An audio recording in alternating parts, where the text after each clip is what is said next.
If it's nerdy, we're into it. Gaming, movies, television, wrestling, comics, whatever. We are Kyle Eckert and Chris Heck, two lifelong friends with a passion for the world of geekery. And this is the GeeK KetchUp Podcast.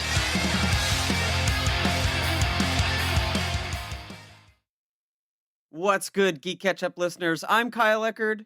And I'm Chris Heck. And this is Season 2, Chapter 38. Before we get started, we wanted to take a moment, as always, to say thank you for listening. And if you haven't already, check us out on social media. GeeK KetchUp Podcast on Facebook and YouTube, at GeeK KetchUp Pod on Instagram and Twitter. Links to all of these accounts are available on our website, geekketchuppodcast.com. There's even a link to our Patreon and PayPal if you'd like to support the show. Of course, if you already follow us and would like to help us spread the love of geekery, we ask that you leave us a review on your favorite podcasting platform and share us with your friends and family.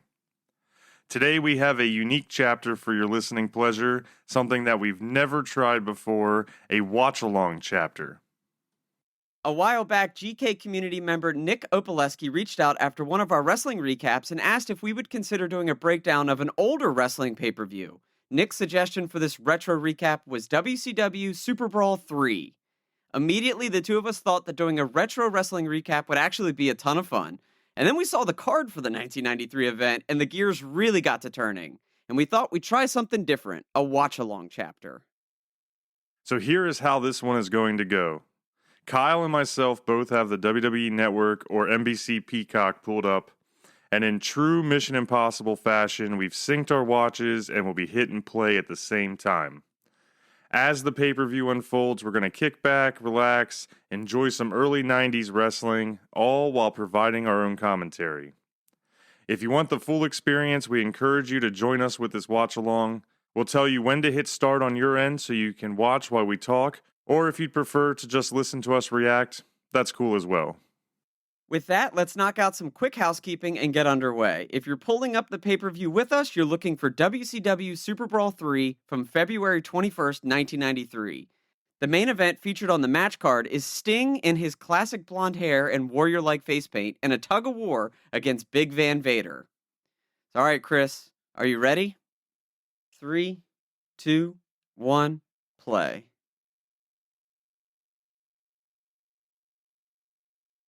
And then the very opening scene of this is Big Van Vader just whacking Sting with a belt as he's strapped up against the ropes. Oh, God, he's choking him. Yeah, this must be straight promo from a previous episode of Nitro or a previous event. This is getting it off, showing off this main feud, Fast and Furious, right from the get-go. Right? Just letting him know. Sid Justice in a suit. Looking good. No, that's Harley Race. Oh my God. Yeah, you're He right. looks very Harley much Race. similar. He's just like a smaller version of Sid Justice. Yeah, they had the same haircut. It like totally threw me off. Like just that, I guess, 80s curly blonde hair. SuperBrawl 3. This is like the most 90s intro to a pay-per-view already, just with like Van Vader whipping everybody with leather straps and then military helicopters. Right. Yeah. I love the graphics, the 90s graphics, that they all kind of had a very similar feel where for some reason nobody could get away from yellow. Yellow, and it all looks like clip art. It does. Yeah. It does. Big block letters. Ooh, young Eric Bischoff on the commentary. A super young Eric Bischoff. That's crazy. And Missy Hyatt, whoever Missy Hyatt is, I don't remember her. Mm-mm. Got to point out, too, this pay-per-view took place in Asheville, North Carolina. That is just about 3 hours up the road from where we're at here in Charlotte. Great town. There you go. There you go. Kind of wild, though. I didn't see what the actual event place was, though. It was one of the centers up there, but I saw online looking up before we came into this that the attendance was like 6,500. So even for a premier big promotion pay-per-view, it was a small event. Yeah. Yeah. Is that Mark Marrow? Pretty sure that's Mark Marrow in a very interesting He has gone full on Captain and Tennille. Like he's a boat captain. There's no two ways about it. Mark Marrow is a boat captain. He's got with a tux tails and everything. yeah. What is he With carrying? a baseball bat? I don't know what. Yeah, what does he carry? Is it a baseball bat? It's got so many rhinestones on it. Ooh, Oh, putting a little heart on the fan. Gave her a kiss on the cheek. right. Just like the only time Mark Marrow was a face. I guess so. Yeah, definitely like whole boxer gimmick with Sable. Oh, It confetti shoots cannon! confetti. The baseball bat just shoots confetti. Oh no, it's not Mark Marrow. It's Johnny B. Bad, unless that. He's wearing a lot of blush. That's all I know. That is true. There's no way that man's cheeks are that red. Unless he's backstage and somebody's slapping him before he goes out. He's like, hit me, get me hype, hit me. Man, thinking back, was Mark Marrow Johnny B. Bad, or are they two separate people? Oh, I have no idea. That is we've switched to the commentators and Tony Schiavone and Jesse Ventura, and I'm totally distracted by Jesse Ventura's crazy like snakeskin vest and his shaved head, but it also looks like he has a rat tail. Yeah, I was gonna say, what's more ridiculous here? His snakeskin vest over a leather jacket, or his kind of ridiculous, culturally appropriated haircut here? I don't know. He looks like he's training martial arts in the Oriental. He looks. That is just a very strange, and the goatee. Yeah, It's so funny. It's like he looks like normal Jesse the Body Ventura from the front, and then when he turns his head, like his little ponytail just sticks out. this is so ridiculous. I mean, everything about him was ridiculous, but like maybe he just came off of filming like an Asian martial arts film, like a kung fu film. It's true. He was in Bloodsport before Dave Bautista redid Bloodsport. That's like the only way that haircut makes any sense. Like, because he's like full bald, like Mr. Clean bald, and then just giant rat tail down the back. Yeah, maybe he's a Jedi Padawan, and he's got his little like braid. Oh yeah, that's what it is. He was trying to get into one of the prequels, 10 years early. 10 years. Oh, doing the national anthem in Jimi Hendrix style, but not Jimi Hendrix. That guitarist looked like it came right off of like a Def Leppard arena rock tour. It's true.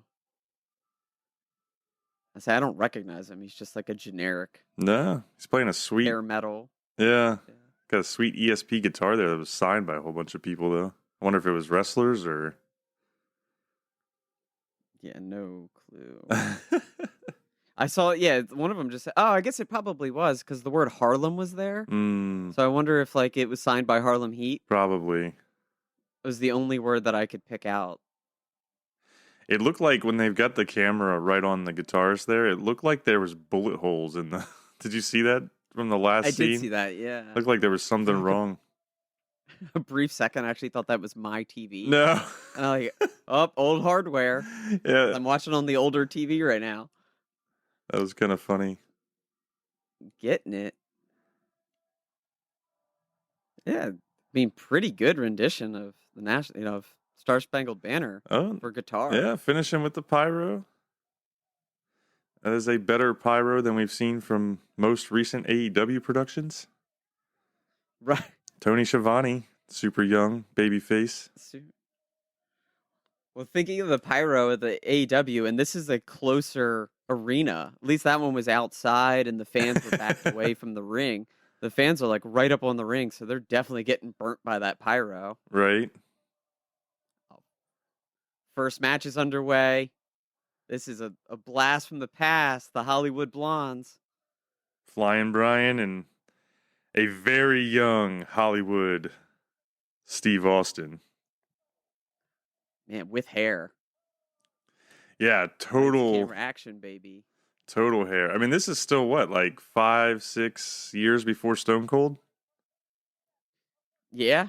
Yeah, I mean, I guess Stone Cold got started in, 96, 97? Yeah. So yeah, not for another 5 years. I mean, this was probably at the height on all those documentaries that Austin talks about, where like he didn't want to be a tag wrestler, and then he got put with Brian Pillman, and they made the best of it. And Right. then once they started getting their momentum, they stripped him and broke him up, and he was frustrated again. Right. And then ultimately left and went and became the ringmaster. I think that just said that this young Buff Bagwell was Wrestling Magazine's Rookie of the Year for 1993. Oh wow. I don't know if you caught that, Wow. but I did not catch that. I don't even know. it was either Bagwell, Buff Bagwell doesn't even look like Buff Bagwell. right? Well, he's missing the goatee. I mean, that's the big difference. Yeah. And his barbed wire tattoo. He must be like 19 right there. Look at him. Yeah, he's super young. I mean, he's still going by Marcus. Right, right. Like Marcus Badwell, because he's got Marcus down his pants. The big red star on Austin's trunks. Oh my gosh. He's from Texas. Yeah. But it's lights, camera, action. Hollywood Blonde, right? True, true. Yeah, we got I mean, Austin. those are basically superpower knockoffs now that I'm looking at the front. Yeah, like Macho Man shorts. Yeah. With the 3 little stars on the front, big star on the back. I mean, that's a superpowers knockoff right there. That's true. Yeah, Austin and young Bagwell here, collar and elbow tie up, getting at it. Yeah, Bagwell still looks huge. Look how, like, even to right here as a young, 19-year-old, we said, he still looks completely jacked. Yeah, he is. He is big. Oh, he didn't realize, though, that this would be the highlight of his career. That's true. That's true. Or maybe the NWA was. I mean, he got pretty big. He got pretty big. It's tough to say. I was just never a fan. You know, he had that like annoying screech and everything going on later on in the Attitude Era, NWO, time frames. He was just always trying to be that annoying heel, so it never worked for me. I think it was the hat that got me. He just looked like a failed magician or something with his giant top hat. Oh, he taking Austin down with a wrist lock. Yeah, this is very 90s wrestling right off the get-go. 5-minute wrist lock after 5 minutes of collar and elbow tie-ups. I love how Jesse Ventura noted that Bagwell has a 15-pound advantage, and that's why he was able to take Austin down. Like, oh yeah, that's what it was. It's the details, man. That's the key point right there. He's got 15 pounds on him, so the wrist lock definitely can take him down. Well, that's kind of wild because you can see Austin's definitely got him by a couple of inches as far as height goes. But for him to have 15 more pounds, I mean, that really shows how muscular Bagwell is here already. Oh, yeah. Austin almost looks thinner here than he did in his WWE days. For sure, a little bit. Like, Austin was never, I mean, he's a big dude. Let's not sit here. Oh, man. Big right hook. Knocked him straight out the ring. Knocked him straight out of the ring. I did not see that coming. Flying Brian going to check on him. Man. No, but Austin was never like the biggest guy, but he was definitely muscular. Yeah. And he just looks like trim here. He bulked up, and then he'd wear those super tight t-shirts. Oh, I thought we were going to get a classic Luthez press there. Oh, on the double? Yeah. Yeah. But then he took Coulda the happened. back body drop. It was the double back body drop. Ooh, Eric Watts going nuts. Left and right hands everywhere, taking out both of the Hollywood Blondes. Oh! Watch out. Yeah, Eric Watts getting some highlights here. Yeah, he's a tall guy because he's like towering over Brian Pillman. Yeah. He just looks like a taller version of Stunning Steve. They're like the same build. Yeah. A nice little chain action here. Not the cleanest, but that was a nice little chain with the flip over and then the standing drop kick. Well, for Watts being the big man there, yeah, keeping up with Pillman. And then, of course, he takes him back into the elbow lock, puts him on the ground. Can't blow up too early. Should we keep that counter going? How many chin locks and elbow locks and wrist locks are we going to see? Oh, my God. You wouldn't be able to count them. It's like 50% of 90s wrestling. Got to sell the story, man. Grind them down. Hollywood Blonde's coming in with a little bit more legit tag team action there. A couple of moves. Getting control. Ooh. Oh. Getting control and immediately getting it taken away is Buff Bagwell showing off some athleticism. That was stole the momentum quick back. Action right there. Yeah.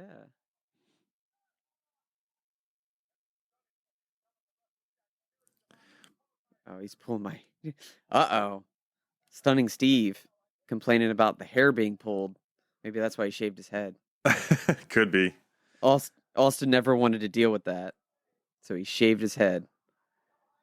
This is the origins of why he did away with the blonde, because Buff Bagwell pulled his hair at SuperBrawl 3. Yep. It's interesting, too, because, I mean, it was only, 2 or 3 years before he came to the WWF at the time from when this event was. And so it must have been a conscious decision to shave his head because, I mean, he doesn't look like he's balding here.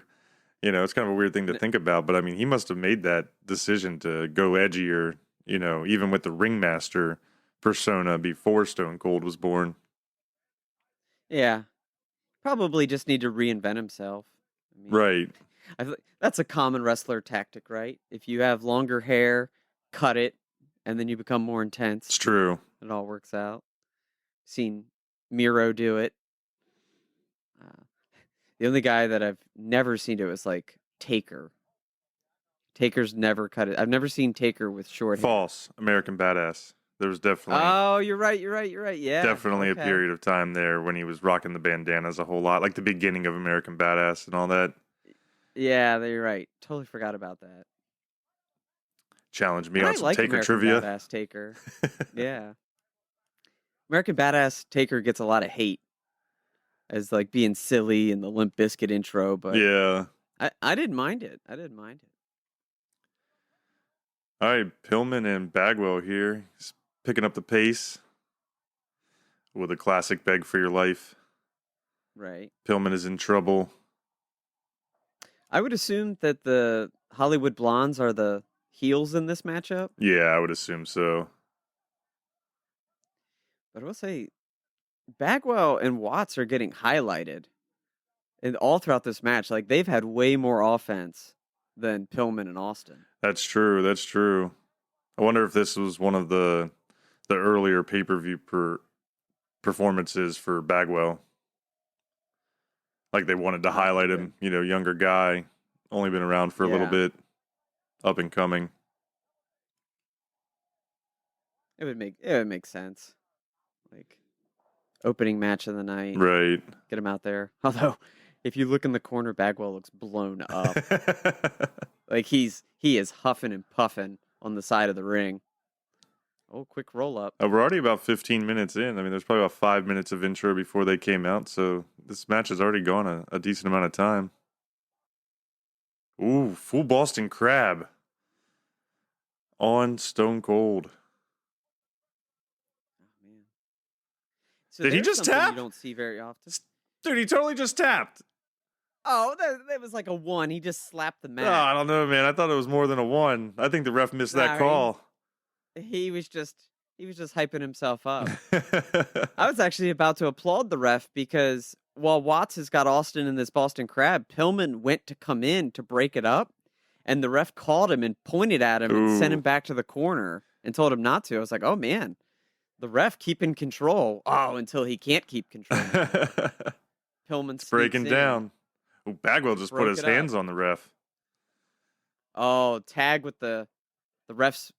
So Austin tagged in Pillman, but the ref didn't see it. And now the ref's all confused.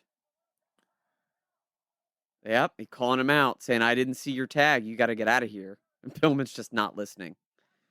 Pillman is straight ignoring the ref.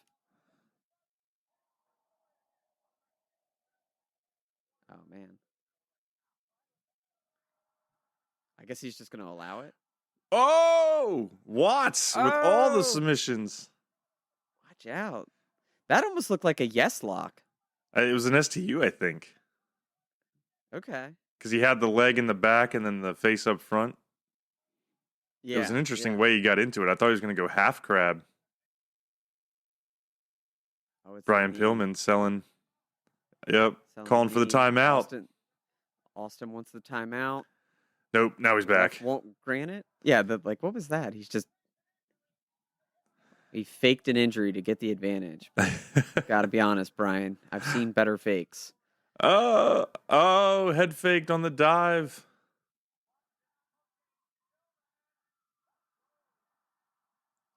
Man, Pillman just did an apron to the outside dive, Yeah. missed and hit the barricade, and the fans in the front row didn't react to it at all. No. Like, it was so ho-hum. He was 2 feet from their face. Ooh. It did. It looked like a whole bunch of stiff dads that just like weren't interested but brought their kids. Yeah. Oh, I thought I bought camera side. Oh. Double elbows knocking the big man Watts into the crowd almost. Watts is in major trouble here. These They fans have a are tag in. Team double elbow. Yeah, Watts looks like he is out. Did you see that sign that the fan was holding? About Ric Flair? Yeah, diamonds are forever, and so is Ric Flair. Nice. That is fantastic. I mean, he was interested. He popped up. He's a front row guy with a sign. That dude was business. Right, yeah. He knows why he's there. All right. Watt's still on the outside. Austin chasing him. Yeah, the ref hasn't been giving him the count. But he's definitely been Bagwell out. came in to complain. Distracted. Oh, I got you. So Watts took the body slam on the outside of the ring. He's struggling to get back in. Hollywood Blondes are just in control right now after taking most of the beating this match.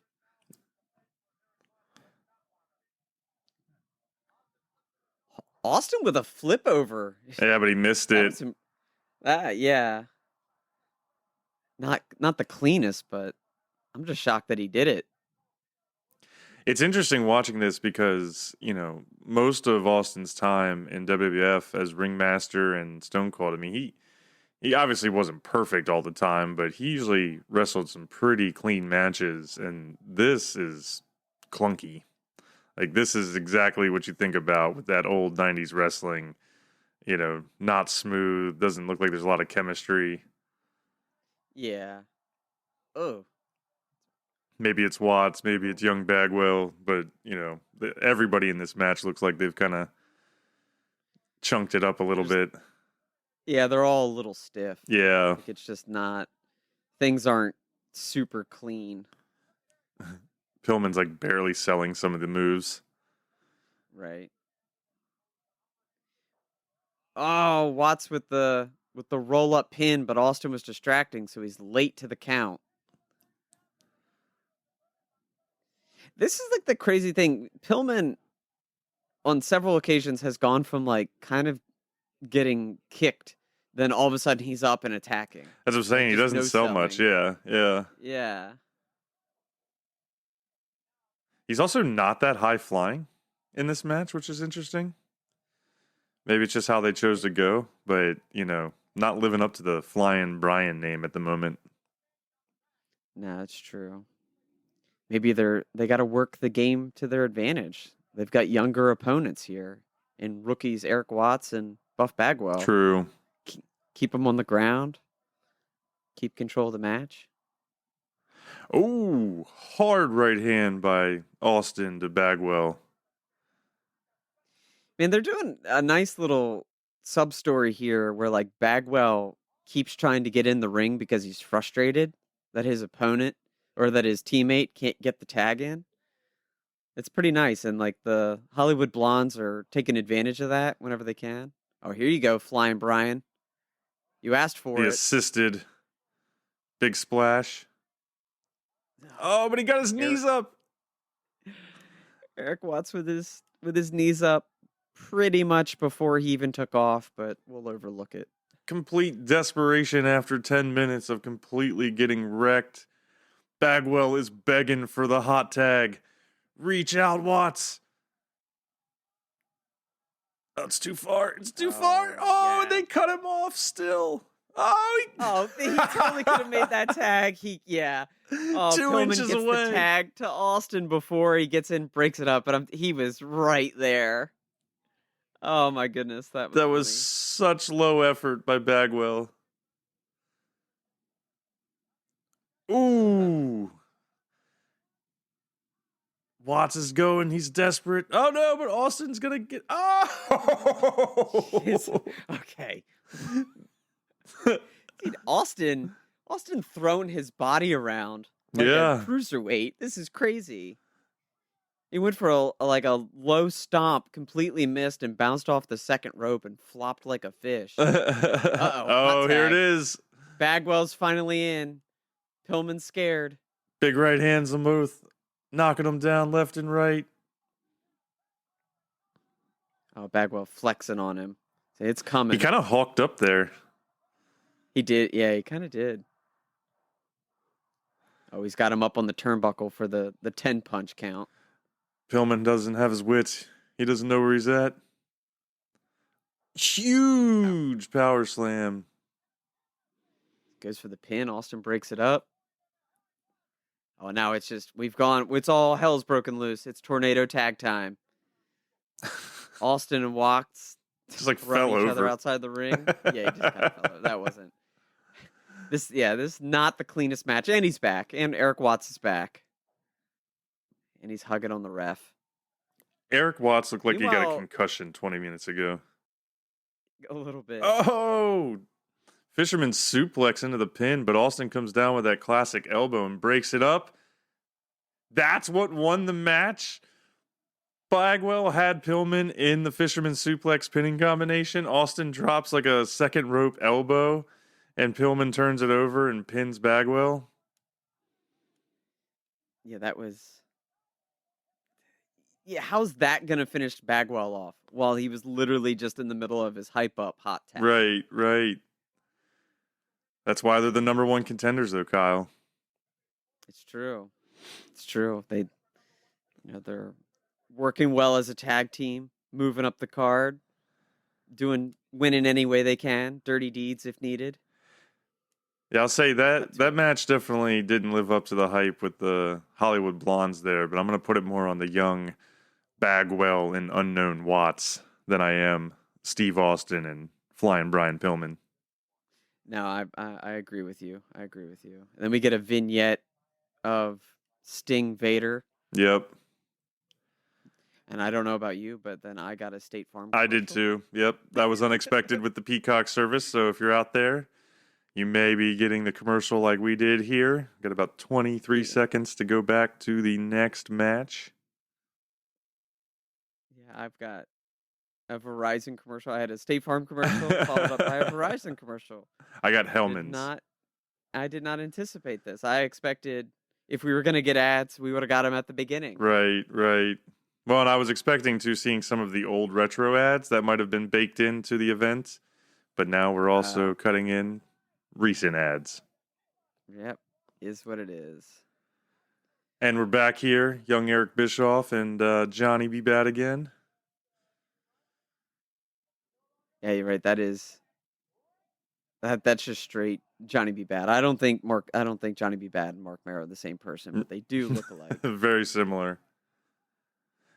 He just announced to the crowd that Ric Flair is in fact in the house, will be there, even though he is not on the card. Hey, sometimes it's just an appearance. Well, it's North Carolina. If wrestling's happening in North Carolina, Dirty Robe shows up. That's true. Did she? All right, so Missy Hyatt was like, I want to get an interview with Ric Flair as he comes in in the limousine, but she goes to talk to the driver. Like, why would Ric Flair be the driver of his own limousine? Oh, now she's getting arrested by his personal security, local cops. And did you catch that was a younger Gerald Briscoe right there? Oh, with the headset on? No. Oh, no. The tie. The body man. Yeah. I think that might be a young Gerald Briscoe. Oh, yep. Oh, there's Flair. Yep, white limo and all. So I don't understand what makes him so special that he can't be interviewed and gets probably a 10-person body team. Dude, that was the Goldberg treatment. That was the Goldberg treatment. Making an intro with a full security entourage. All right, so we're Classic back ringside Hornet with, sweatshirt there, right behind the commentator team here. yeah, right. I was gonna say we're back ringside with Ventura and Shivani, and that is a retro sweater. That is a great look. But I do love that we're now seeing that Jesse Ventura's vest is not a vest; it was a jacket.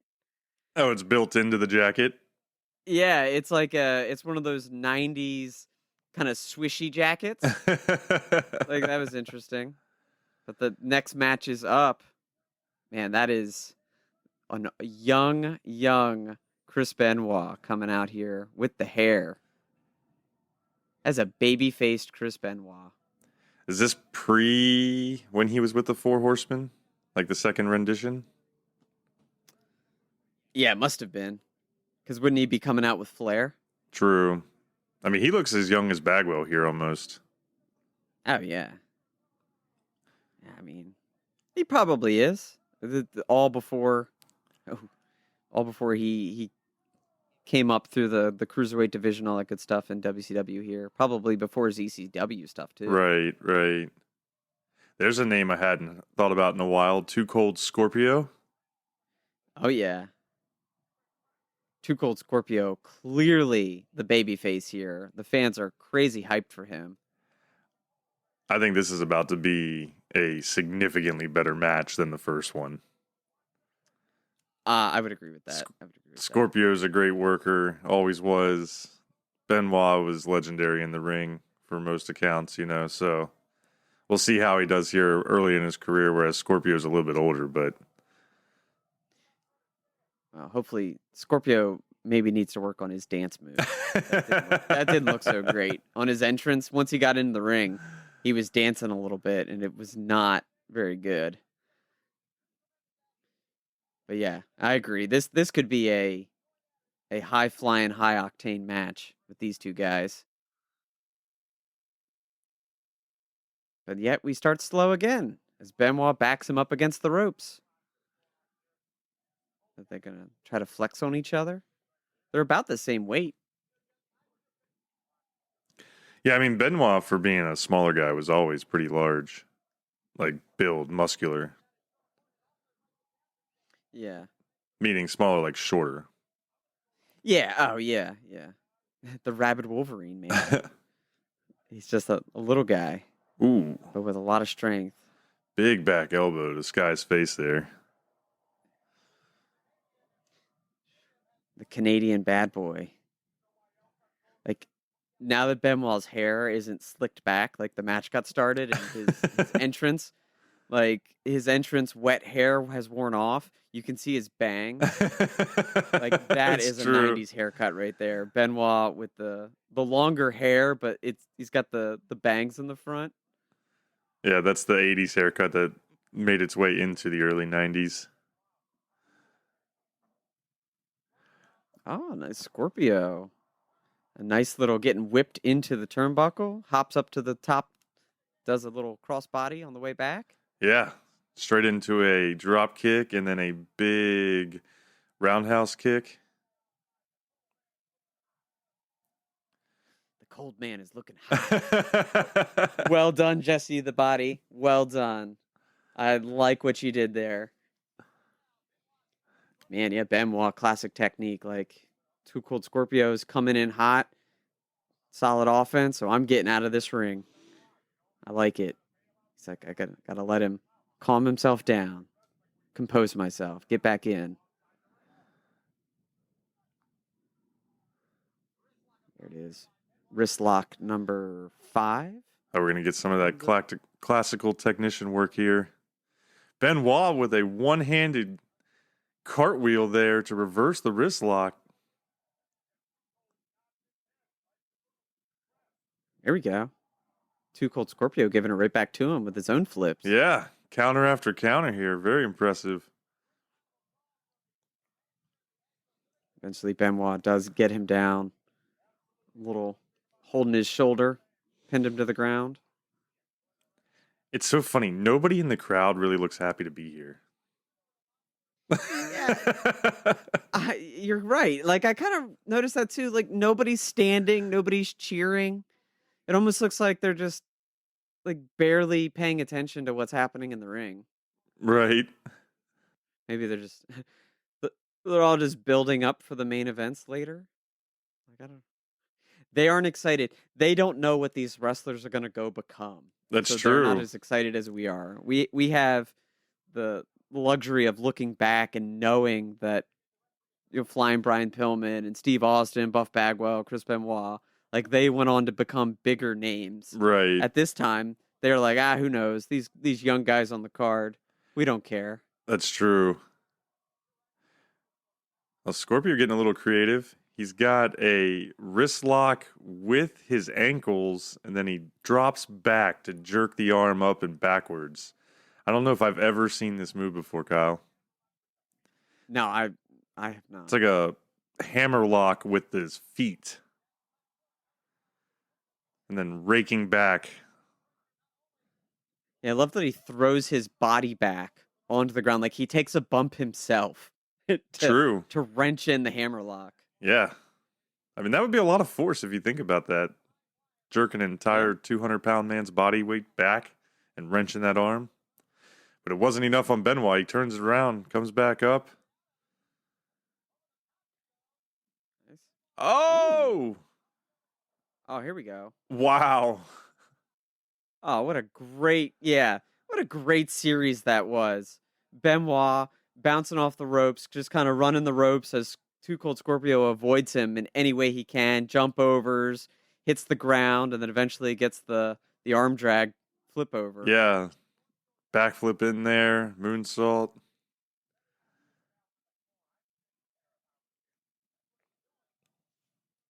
Benoit taking that outside the ring tactic. He's got to slow it down, man. Yeah. Got to slow it down. He doesn't slow it down. He underestimated Scorpio's speed and agility. Oh, he wants the test of strength. He's trying to really slow it down now. Ooh. Nice. Ooh. This is something that you just don't see in modern wrestling. No. Like two guys going for the test of strength, going shoulder to shoulder, one raking the other one back into like a bridge, and then they pull him up. Oh, then look at this. Too Cold Scorpio puts Benoit on the bridge, and then we reverse it. Wow.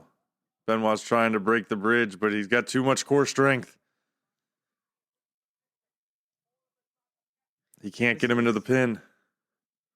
Like Daniel Bryan's the only guy that does stuff like this anymore, I think. Yeah, at least in WWE. Wow. They just did like 3 flip combinations while locked up at the hands. Still in the test of strength. That was sweet. Tony Schiavone, a feeling out period, like absolutely. Yeah, they're kind of going tit for tat here on the flip overs and the test of strength. Yeah. And getting each other down, pinned to the ground with a various wrist lock or chin lock. Yeah, for sure. Definitely a much cleaner match like we expected coming in than the opening match. Yeah, I would agree with that. I don't know. I wonder how old Too Cold Scorpio is here. Like, if he is a bit of a veteran. Like, because he looks older than Benoit, but he doesn't look, like, ancient. Nah, he's probably at least maybe in his early 30s. Yeah. Because he stuck around for a while. I mean, he was in through the Attitude Era. He was a solid mid-card guy that definitely showed up. Yeah, like here and there. A longer run in ECW, right? Yeah, I believe so, yeah.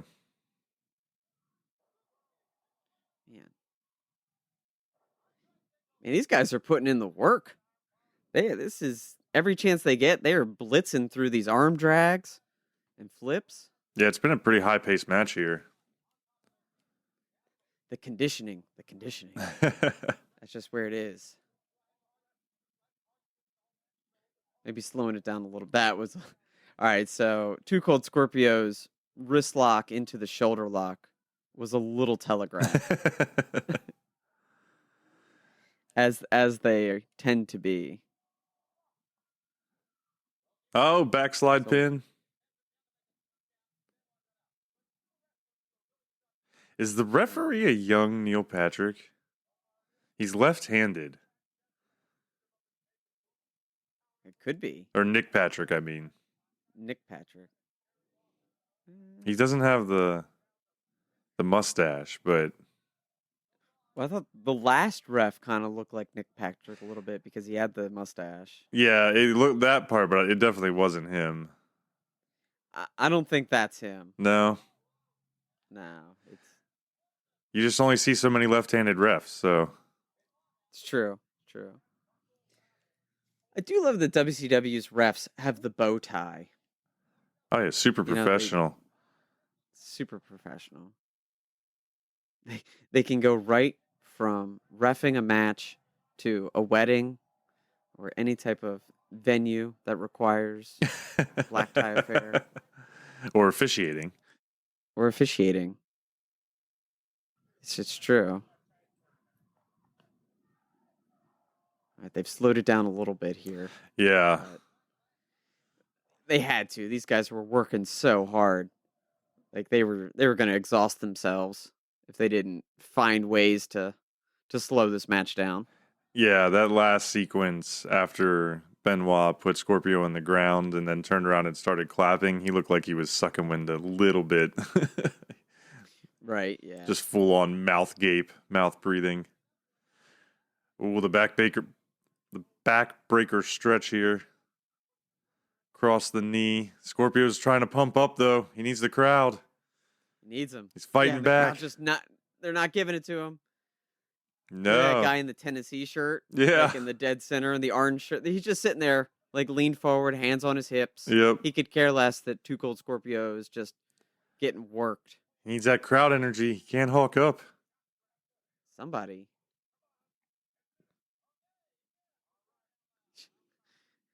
Leave it to Ventura.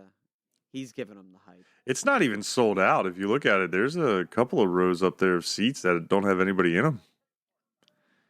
Yeah. I mean, they said it was the Asheville Civic Center. So maybe just not a big time venue. Pay-per-views were so different back then though, you know? True. Like they just weren't these like massive events that we picture them now. Yeah. Yeah, looking there dead center. It's almost 2 or 3 rows of no fans. Can't be that many people getting popcorn right now. Right. Benoit kind of taking over this match. A little bit. Oh, but he flicked off the crowd. He is not That'll get happy. some boos. Doesn't matter what era. You flick off the crowd, you'll get some boos. All right, we got to count on Scorpio, who's down outside. Now he's going to crawl back in just in time. Oh, man. No. Benoit goes to slam Scorpio into the turnbuckle. Scorpio stops it with his foot, gives him a slam. Oh, and misses the missile drop kick.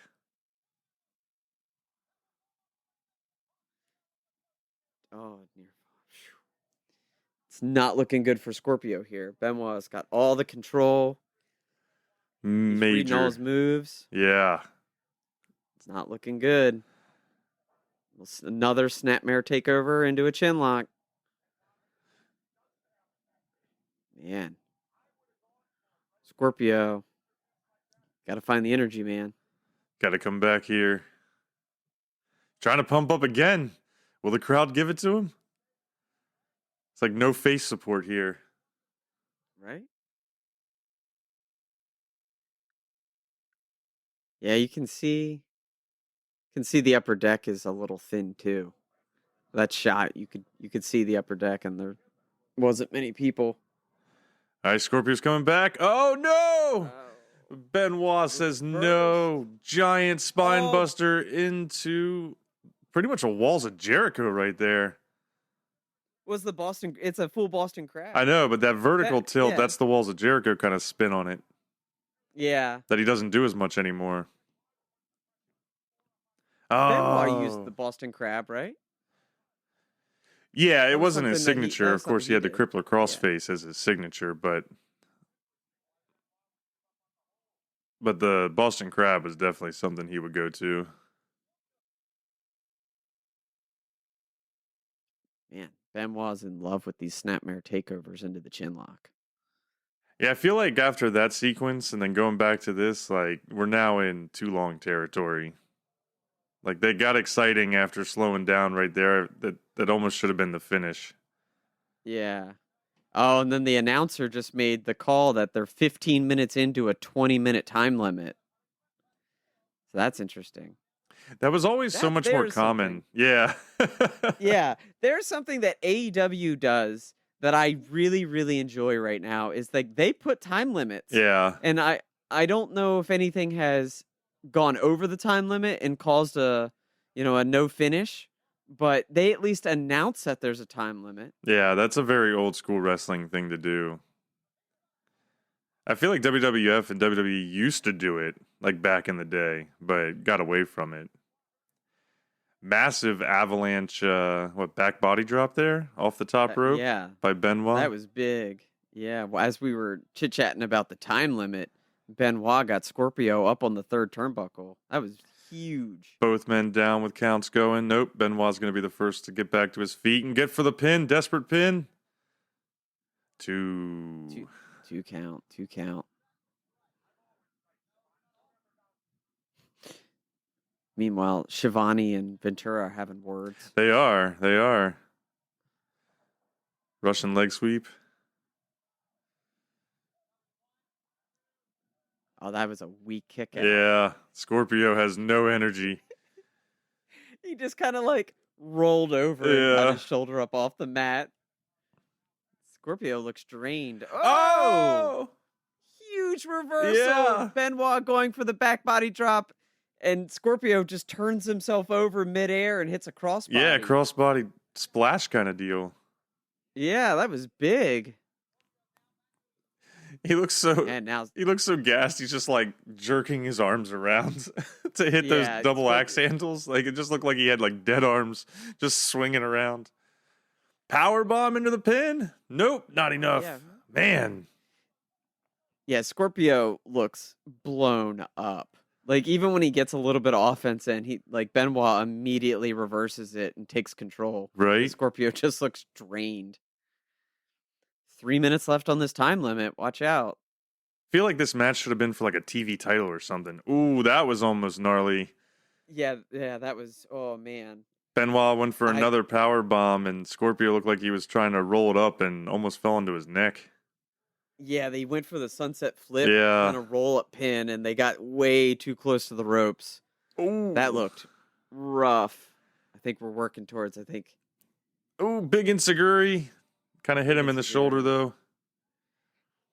Scorpio's gassed. Tired. Yeah, he's gassed. He's so tired. He's working. He's trying.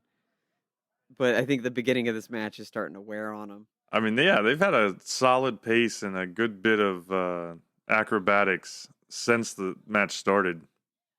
Yeah. Keeping it going here, too, towards the finish. Nice couple... Benoit running the ropes again, and Scorpio going for a couple back kicks, but they all miss as he ducks under them. Eventually does hit one. Are we back to the begging technique? Hey man, there's only like a minute and a half left on this timer. If you're gonna win, you gotta go for it. Right? It's coming down to it. For this. Yeah. Oh! That was like a 360 stinger splash? Yeah, that was awesome. I want more of that move. Whipping Benoit into the corner and then getting the 360 big splash. Oh, and now here we go. Benoit's down. Scorpio's going to the top 450. rope. Oh, no. That was Alexa Bliss's move. Oh, yeah, you're right. That was the Twist of Bliss. That was Twisted No. Bliss. Yeah, 100%. Twisted Bliss? Yeah. That was totally a Twisted Bliss. Wow. Oh, Flapjack. Looked like Scorpio was going to go for like a roll-up there, and Benoit reversed it and just kind of flapjacked him. Straight down, face first. I'm still blown away by Twisted Bliss. I need to know if that, that's where she Did took she the ask move from. for Was it? Too Cold Scorpio Yeah. here. We need to know, does Alexa Bliss have permission to use that move? That move. Well, the way Too Cold Scorpio just did it, like, it looked like it's just a normal move for him. It wasn't anything super significant. True. Oh, big pinning combinations here, back and forth. Oh, surprise finish. Oh, my God. Yeah. And the crowd finally pops. Yeah. Like, but Benoit's saying the time limit was up before the pin happened. Oh, 19 minutes, look at 59 seconds. Oh, Benoit's pissed. He says, nope.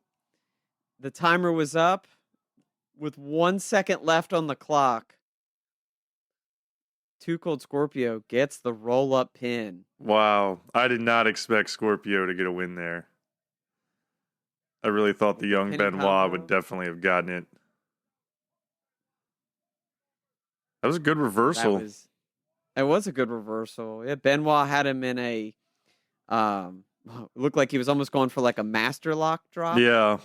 I'm trying to think of like what that actual move is called right now, where he kind of gets him in The chicken wing suplex kind of deal, or the full Nelson. Yeah, the full That's gets what him it in a is. full Nelson and then drops him on his tailbone, but Scorpio dropped out of it and then did a little flip over roll up pin. So I'm getting a Klondike ice cream cone commercial, and now we've turned into a Miller Lite commercial. So, that girl just got sucked into a couch. Holy crap, I have not seen this one. Alright, so it's interesting that you got a Klondike and then a what type of beer? Miller Lite. Okay, because I got a Breyers and a Michelob. Whoa. But yeah, It's the ice cream and beer Regional slots because they just perfectly go together. and then I got a Peacock commercial with the Street Profits, Yeah. Sonya Deville and Sheamus watching The Office. That's where I'm at now, too. Yep. That's interesting. That's a watch party I want to hang out with. I want to binge watch The Office with Sonya Deville, Sheamus, and the Street Profits. I think that'd be very interesting. Right. Back to the action here. We've got Eric Bischoff, who's also very nicely dressed. He's wearing a full-on tux. Oh, he's promoting the 900 hotline, though. Call in, $4.99 a minute. Talk to the stars. Young Dustin Rhodes here, the natural. The natural. Working it with the That is fans. That is a bedazzled jacket that the natural's wearing. Oh man, that's Michael P. Hayes. Yep. Oh man, they cut away. They cut away. I can't from believe Michael that. P. Hayes. Back to the guitars, too.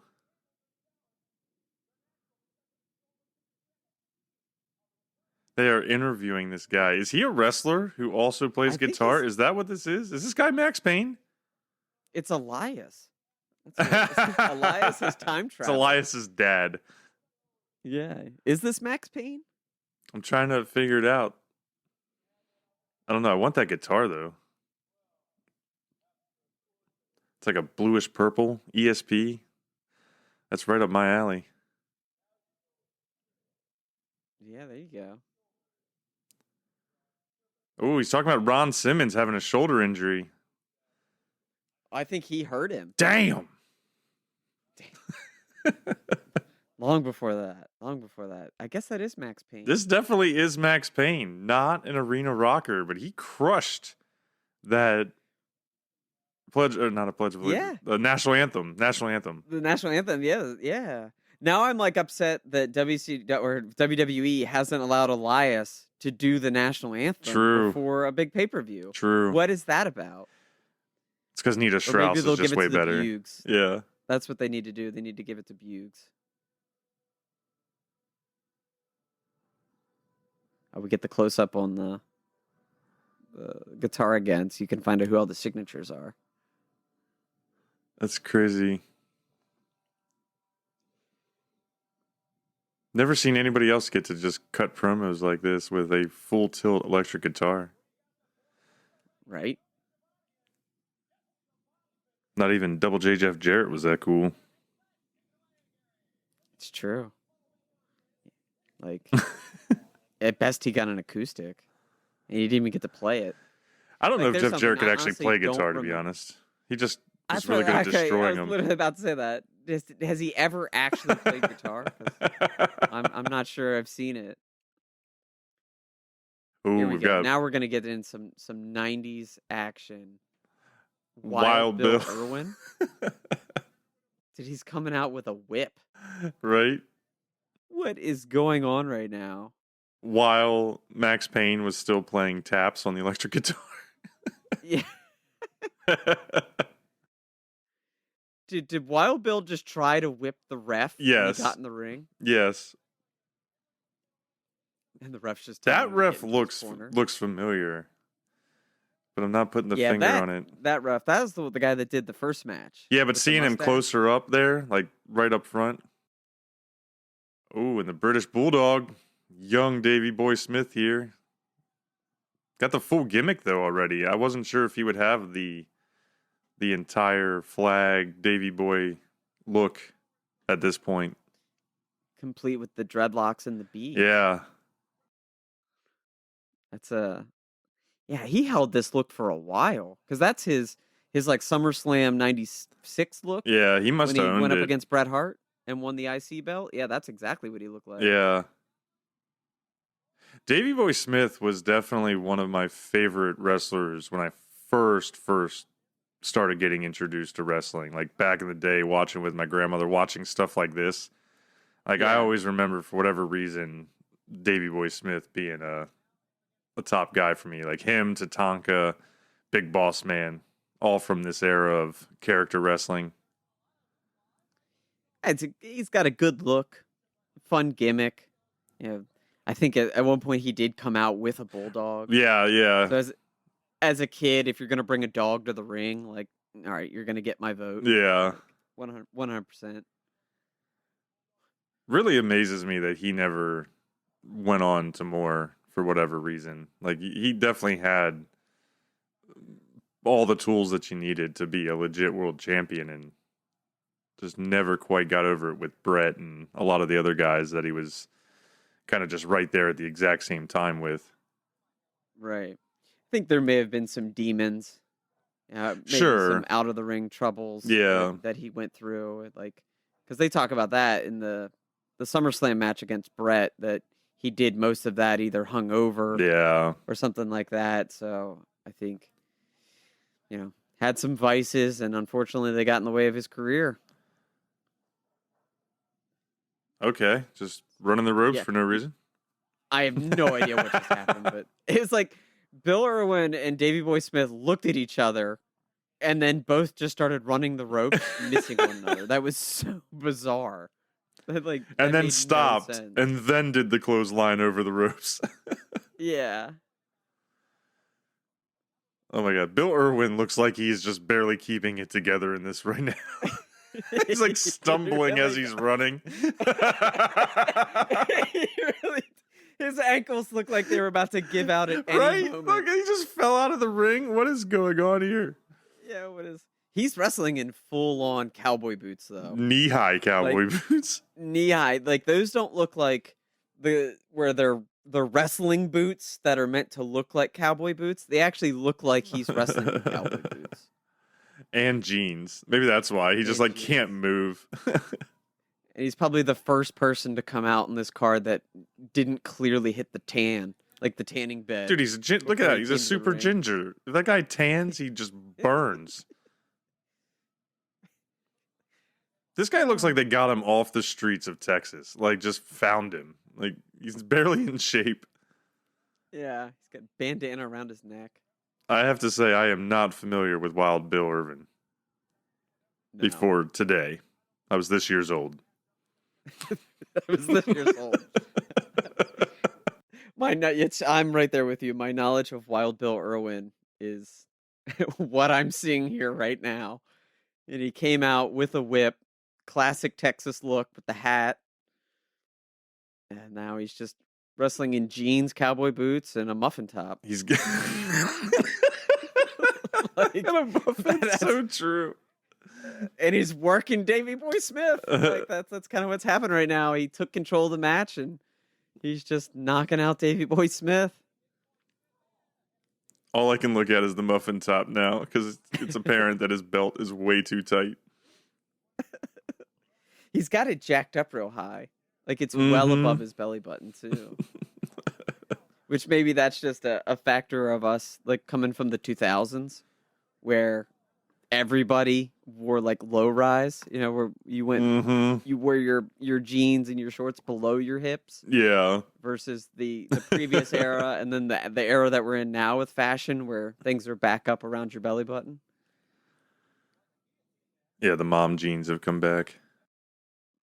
Wow, Davey Boy with some power, because Bill Irvin here is not a small dude, but he just pressed him up and over to get out of that pin from the ground. True. I have a light chinlock counter. I think we're at like 8. Chinlock City, man. I'm not actually tallying them up, but there was a few. If you count all the snapmare into chinlocks that Benoit did. Well, I'm telling you, man. Around 8 or 9. You know, this era of wrestling, like at least 50% of it is chin locks and wrist locks and hammer locks. All the locks. All the locks. All right, so here we're getting some action. Getting some back and forth, just slugfest.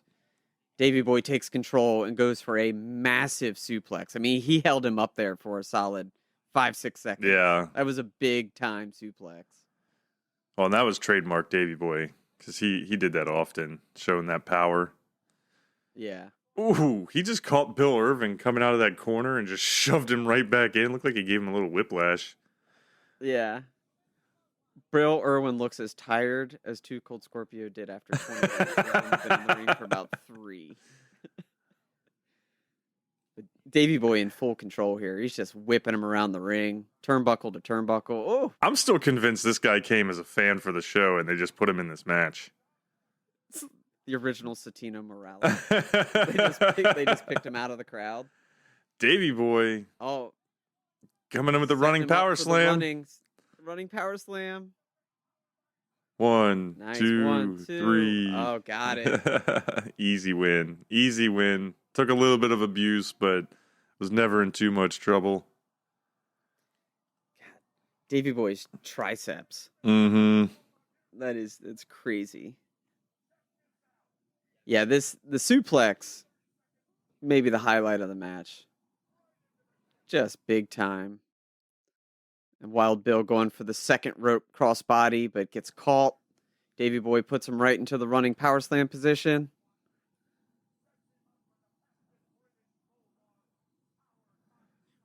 Boom. British Bulldog power body slam. That's what that finisher is.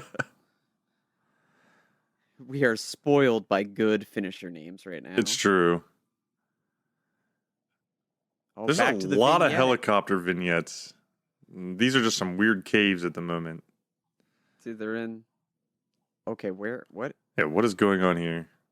Vader is basically saying Shang, oh, and then Peacock. I know, that's the one It's downfall here is that we're losing all the vignettes to advertisements. That did not happen on the WWE Network, and I am not happy about what is happening here. Yeah, this is the first retro, like older pay-per-view Yeah. I've ever watched on Peacock. Yeah. Because, I mean, on the network, everything you got were all those, 10-10, 3-2-1 commercials and, all the retro stuff, the Slim Jims, the old school Diet Pepsis, and now we're losing all of that to modern corporate America. Right? Oh, I figured that when we came back, they would give us the vignette. It looked like we were about to see Big Van Vader in like a Mortal Kombat table situation. Yeah, that was his older kind of weird dark dungeon type. It was almost like a Dark Order kind of deal, but he used to have that weird aspect to his character. Yeah. He came out with the armor Yeah. and the gas mask looking thing. I remember that. Because honestly, I remember like originally being young, like 8, 9 years old. This time, Van Vader used to scare the crap out of me. Like he was like one of the heels that was all like, "Oh my god," because he was so intense. He was always just kicking the crap out of all the faces and everything. Yeah, dude. Well, and then until he showed up on Boy Meets World, and then he wasn't so bad. That is true. That did change everything. Yeah.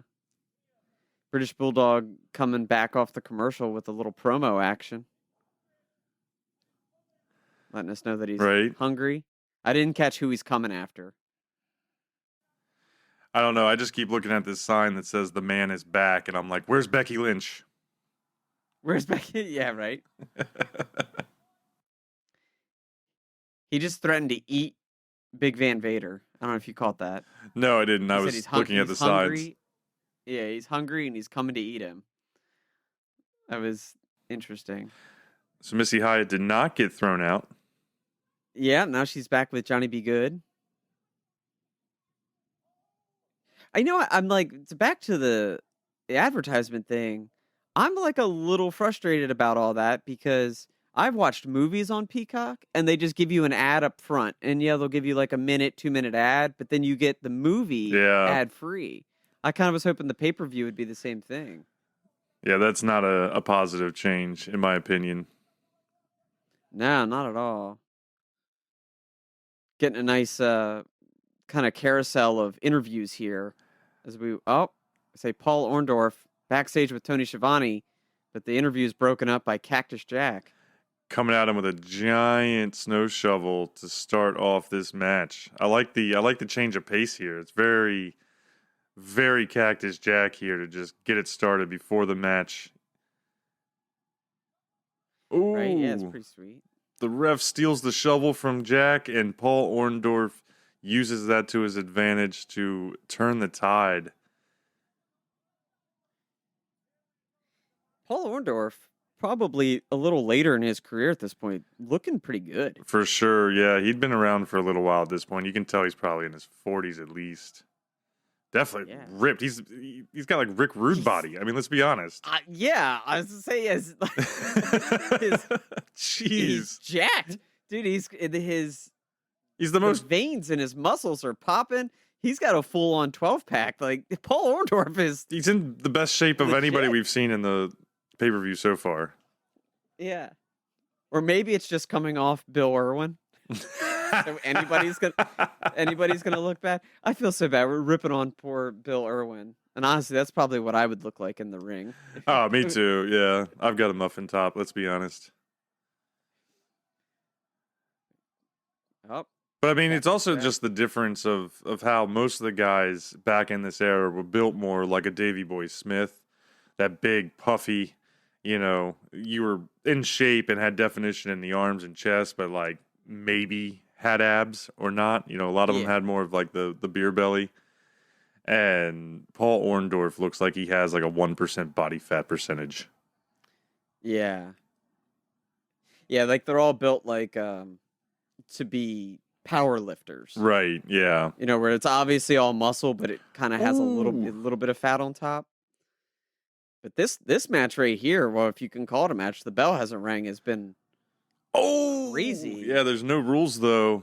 They are fighting outside. Cactus Jack took it back to Orndorff, pulled up the tiny gym mat off of the concrete floor and gave him the power slam. Goes for the pin, but only gets the 2 count. So he went for a pin on the outside of the ring, and Randy Anderson, the ref, let him do it. So I'm guessing this is a falls count anywhere. That is Randy Anderson. That's the first ref we've definitely identified. Oh my God! Oh my God! Okay, that was insane. Wow! Oh my God! I wasn't 100% sure where he was going. So Cactus Jack, after giving Paul Orndorff the elbow on the outside of the ring, Orndorff is down on the concrete laying. Cactus Jack goes back up to the turnbuckle and dives from the turnbuckle to the outside of the ring to go for what was a sunset flip. Yeah, it looked like after Orndorff started to stand up. Yeah. And that was... He missed completely and just took solid bump right to the concrete. Oh, my God. That looked like it hurt. Like... That did look... Yeah, that looked awful. Oh, my gosh. I mean, he was known, though... I have to apologize for being so casual in the lead up to that, but I was like, oh, he's going to go to the top rope. Orndorff is going to see it coming. He's going to get up on the apron. They're going to battle, and it's going to be fine. I did not expect him to just go for that dive. Well, not from the rope. Usually he would do that move, Cactus Jack, from the apron, and he would do that dive. So, probably at least like half the height, but he went up to the rope there and dropped that. Cactus Jack, though, let's be honest, has some of the best ring boots of all time. The leopard print ring boots. Leopard print ring, yeah. Oh, yeah. I like the matching, although I do like the Wanted poster t-shirt that he eventually got. Oh, for sure. This little t-shirt that he's rocking right now with the V-neck and the frills, that's not so bad. It looks like he bought it at a New Mexican flea market. Yeah. It kind of does. How very, Tex-Mex. Well done, Cactus Jack. They are straight battling. He understood his character.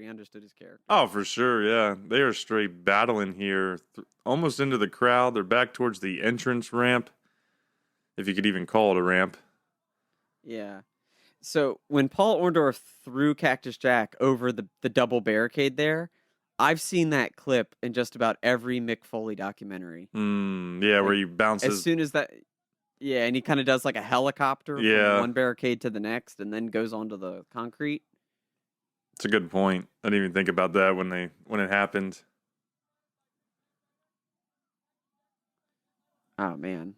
These two are kicking the crap out of each other. Ooh, he's going to give him the, suplex onto the barricade, over onto the concrete. That did not look good. I think Orndorff kind of protected him there a little bit, but it still was... Yeah, he still got split his back on, the single barricade. I mean, that thing is only about an inch or inch and a half wide. Right. That's the type of thing where, it doesn't matter, how protected you try to make somebody. It's gonna hurt. Yeah, it bends you over. Orndorff using this barricade in a lot of different ways. He's got Cactus Jack pinned underneath of it. He was pounding his face into it earlier, and then he came around with a leg wrench, a couple kicks to the knees. Yeah. I mean, this is early. I mean, obviously this is pre-Attitude Era, but honestly, this has been the most hardcore Attitude Era type stuff. Yeah, for sure. Maybe the best match yet. Yeah, I mean, they've been going at it. This feels more modern. More like what we were used to when we were growing up. So Attitude Era, you're definitely right. It feels like a Mick Foley match. Oh, yeah. Yeah. Look at this guy with his Alabama Crimson Tide t-shirt tucked into khaki pleated pants and suspenders. Suspenders, yeah. God. Suspenders look. Way to go, North Carolina. I might have to move now. It's Asheville, not Charlotte. It's true. Well, you can see a lot of the Tennessee fans because it's definitely out close to the Tennessee border. So, yeah, there's a lot of orange in the crowd. And we're back in the ring here after battling through the entrance ramp back into the ring. Oh, he's taking the knee brace off. Yep. Orndorff's been around the block. Yeah, he's vicious here. Mm-hmm. He's just going at it. And he's doing a good job. It doesn't strike me as this being a match that a guy like him would be into, or not his typical style, but you can't tell it. He's hanging right in there with Cactus Jack. Yeah, I mean, doesn't seem out of place. Choking him with the knee brace. Yeah, this is kind of wild for absolutely a Falls Count Anywhere, no DQ match.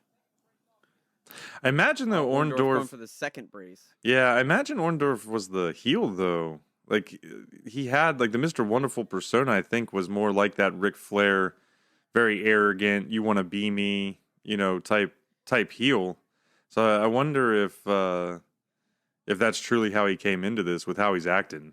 Yeah, Choking he him. certainly had. Well, there's no denying the flair. As one, Orndorff came in with that flowing robe, Right. and now he straight got him in a figure four, and the commentators are just talking about Ric Flair. Yeah.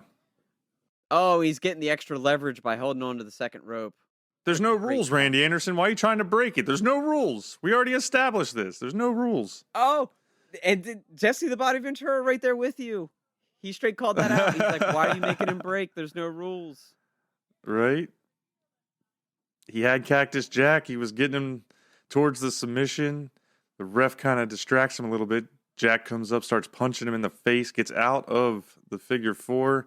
Oh, but Orndorff says no and pushes him right over the top rope. Back to the outside we go. Dude, Cactus Jack has taken some bumps. Every single landing has looked awful. Yeah. Like from the barricade stuff to even that little just clothesline over the top rope, the way he hit the side apron, it was a little rough. Maybe that was Foley's secret.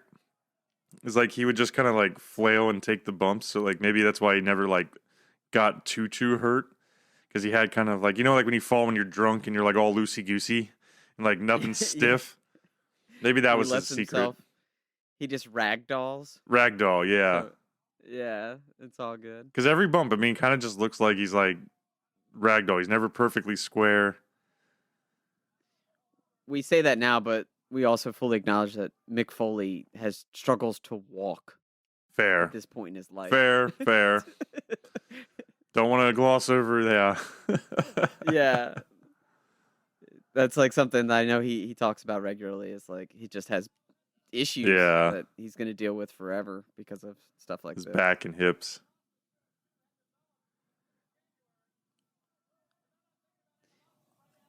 Man, but Orndorff just staying on top of him.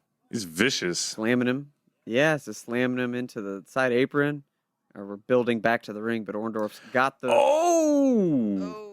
He had the knee brace, and as Cactus Jack was trying to get back in the ring, just smacked him right in the head. Cactus Jack goes down back to the outside. Oh, and Orndorff's going to chase him. He's going to keep beating him with his own knee brace. Relentless. God, Orndorff is just ripped. I'm sorry. Like, the dude is just shredded. Yeah. That's exactly what I was thinking. When he stepped down off the apron, he kind of had a moment where he was catching his breath. So, like, when you naturally are out of breath, like, your muscles flex. Yeah. Yeah, he looked huge. Oh. Pushing the timekeeper out of the way. Taking the chair. Gary Capetta's chair. Get... Oh, and he's going after the knee with the chair. He has to be the heel in this match, right? Oh, yeah. Playing dirty. He was working the knee on the outside, slamming it into the concrete, and now he's hitting the knee with the chair back in the ring. Yeah. Ooh, right to the throat. Randy Anderson trying to give him the business again. There's no rules, Randy. We established this. Randy, you're here to do one thing, and it's to count to 3 when you need to count to 3. Ooh, getting the Hulk Hogan. Let me hear you. Paul Orndorff. Oh, yeah. But they're booing it. Yeah. But Cactus Jack is up, and he's got the shovel. Oh, the shovel made a return. Shovel shot and that's head. It? After all that abuse, one shovel shot takes out Orndorff. Gets the pin, 1, 2, 3 for Cactus Jack, and the crowd went wild. Look at that. Oh, yeah. That might have been one of the bigger reactions we've seen all night. Finger guns ablazing. Bang, bang. Yeah, everybody in the crowd is finger gun right now. Everybody. Oh, we're getting the replay of the bridge over the steel rail. That looked like it really flexed him out and whipped him around. Yeah. Kind of tells the story, man. Orndorff is all show. He's all looks. He can't actually take the shots. the way Cactus Jack could. Got caught up with the taunts. Yep. That brought Randy Tennessee Anderson guy with a alive left-handed back count, there. too. What's with that? What? Randy Anderson also had a left-handed count. Maybe that was just WCW's thing. They recruited all the WCW lefty refs. Exclusively hires left-handed refs. Or you think a good ref should be able to count with both hands, right? Oh, is that, yeah? Good ambidextrous ref is a big thing in the circuit when you're scouting refs. Is it? Should be, right? You never know what angle you're going to need to slide in at. Or where the camera is. Or where the camera is. Missy Hyatt here is getting way more attention than she deserves. Well, yeah, what? I don't understand her persona. Like, is she a backstage interviewer that just can't get a backstage interview? Like, what's her jam? I just don't remember her. Well, she tried to do the interview and then got scurried off by the cops. Looked like she got arrested, but then she showed back up out here with Bischoff, so... Yeah. Johnny B. Good there, taking a solid 10 seconds to find the camera. But... Yep, there's Jeff Goldblum and some dogs. We are... theapartments.com app. Yeah, we are down to more modern ads here. Yeah, where's our monetization here? We're just because we're giving all the shout outs to these ads. Go to GeeK KetchUp.podcast.com. We'll give our own commercials in the middle here. Oh, man. I'm over it. This, like you said, this is the first time that we've gone back, watched tons of old pay-per-views on the WWE Network, tons of old Monday Night Raws and Nitros. And so with the switch over to Peacock, I'd really only watched Mania so far, or maybe the two pay-per-views. So this caught me off guard. Yeah, I did. Like I said, I've watched a couple movies, and I expected it to operate the way a movie does, where you get the ad up front, and then you got to get started. But disappointed, Peacock, disappointed. But I guess that's the difference between a $9.99 per month and a $4.99. That's our problem. Yeah, we just didn't pay enough. We got the Heavenly Bodies coming out for another tag team match here with Jim Cornette, the ever controversial Jim Cornette these days. Right. Who's the third? That's what I was trying to figure out. It's actually a trio here. Yeah. I think that riff, there's a chance it might be Nick Patrick. I just saw him again up close. He's just so young. Yeah. They did a crowd shot, and I'm pretty confident I saw Bill Irwin back in the front row. The Tag Team Trilogy of Terror is what they just called these guys. Jim Cornette with a horrendous blazer. The Gangster of Love. Stan Lane, Tom Pritchard, and Bobby Eaton. That's who it is. No idea on any of those. Jim Cornette getting all the talking time with his tennis racket.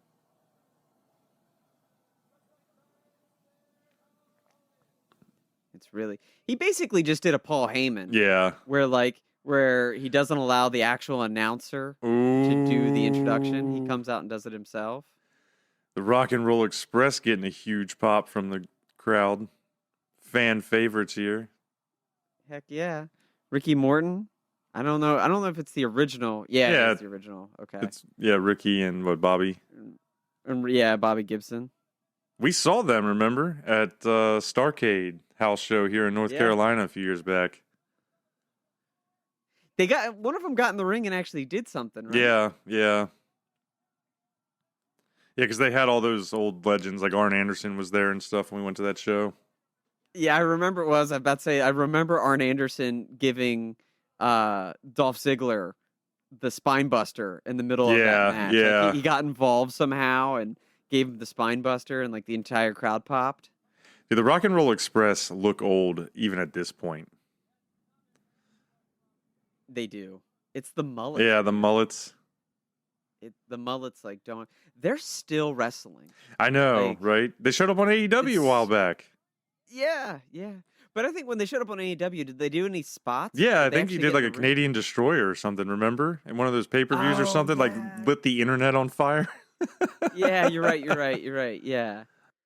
Dude, but those dudes, like, I know I don't know if they're still doing it, but as 2 years ago, they were still on like a semi-indie circuit. I'm pretty that ref has to be a young Nick Patrick. I'm like almost certain of it now. Oh yeah. Getting the close up as they kick out the third heavenly body here. Where is Charles Robinson though? Because all the refs so far look like clones.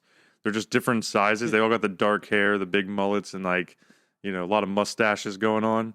But Yeah. no Charles Robinson has been seen here yet. Well, the three refs that were just out. So there's the Randy Anderson and Nick Patrick. They're on the outside, and then this mystery guy that we don't know isn't actually reffing this match. Those are the only three refs that we've seen so far. They're just on rotation. Right. So I bet that that's all we're going to see. Like, those are the WCW refs at the time. Charles Robinson might still be an active wrestler at this point. Because, like, he was a wrestler before he was a ref. Yeah, for a little bit.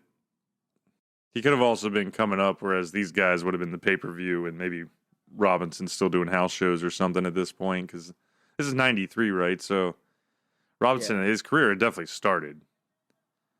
Oh, yeah, for sure. The tag team match is underway. And, I mean, this is classic Rock and Roll Express. We are moving and shaking here as they take it to the heavenly bodies. Yeah, that was a weird, like, just... I don't even know what to call it. Just like he was like circling him around and then he let him go into his partner. Yeah, he was spinning him around. Yeah. And they kept trying to tag. It was like a carnival ride. Yeah. Oh, the Heavenly Bodies trying to do anything they can to get a tag, but the Rock and Roll Express are not having any of it. They are working on... Wow. Okay, so there's a tag team maneuver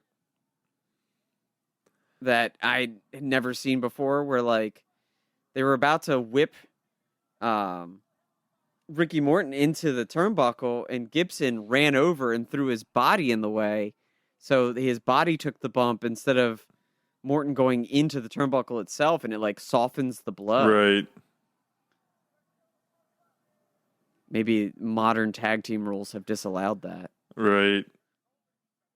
All right, we got a little bit of a reset with the Heavenly Bodies. Little huddle with Jim Cornette. And a hug. I think Jim Cornette is straight just hugging them. Yeah, they got to get out, cool down. The Rock and Roll Express are just too much to handle right now. Yeah, we slowed it back down. Collar and elbow gives a chance for the Heavenly Bodies to get the momentum kind of back on their side a little bit, but Morton is still fighting it.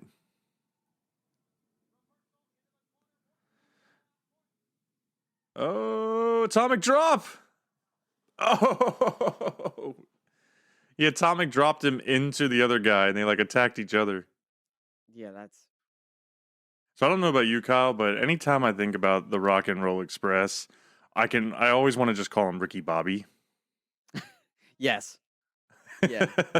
Even though it's Ricky and Robert. Ricky and Robert, yeah. But it's like Bobby Gibson, like, isn't that how he went by? Maybe at times, but I know, like, typically I think his name was actually listed as Robert Gibson, but I just always want to call him Ricky Bobby. Ricky Bobby.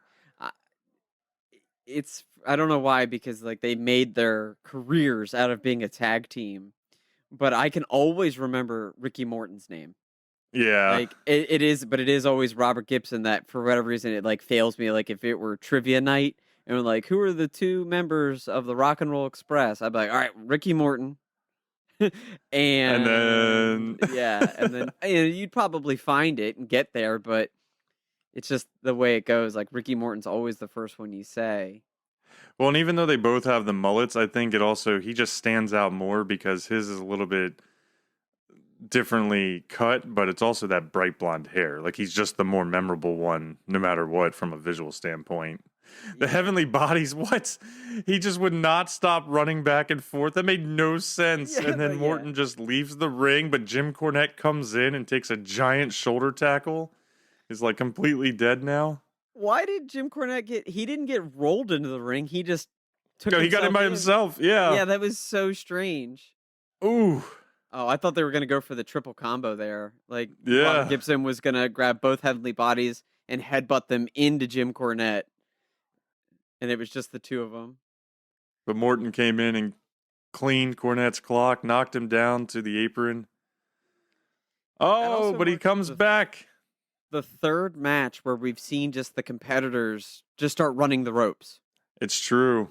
Like, randomly, just like, who can run the ropes faster? Like, Cornette, it's really strange. Using that tennis racket, getting some revenge on Morton there, turning the tides for the bodies here. Dude, Cornette's shoes.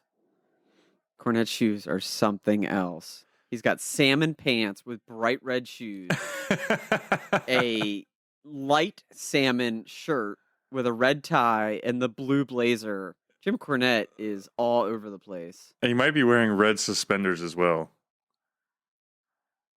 And then the classic Wilson tennis racket. Oh, I thought he was about to give us a phenomenal forearm. I thought he was going to do a springboard there, but he just jumped over the rope and gave him the clothesline. I was actually thinking more of a buckshot lariat.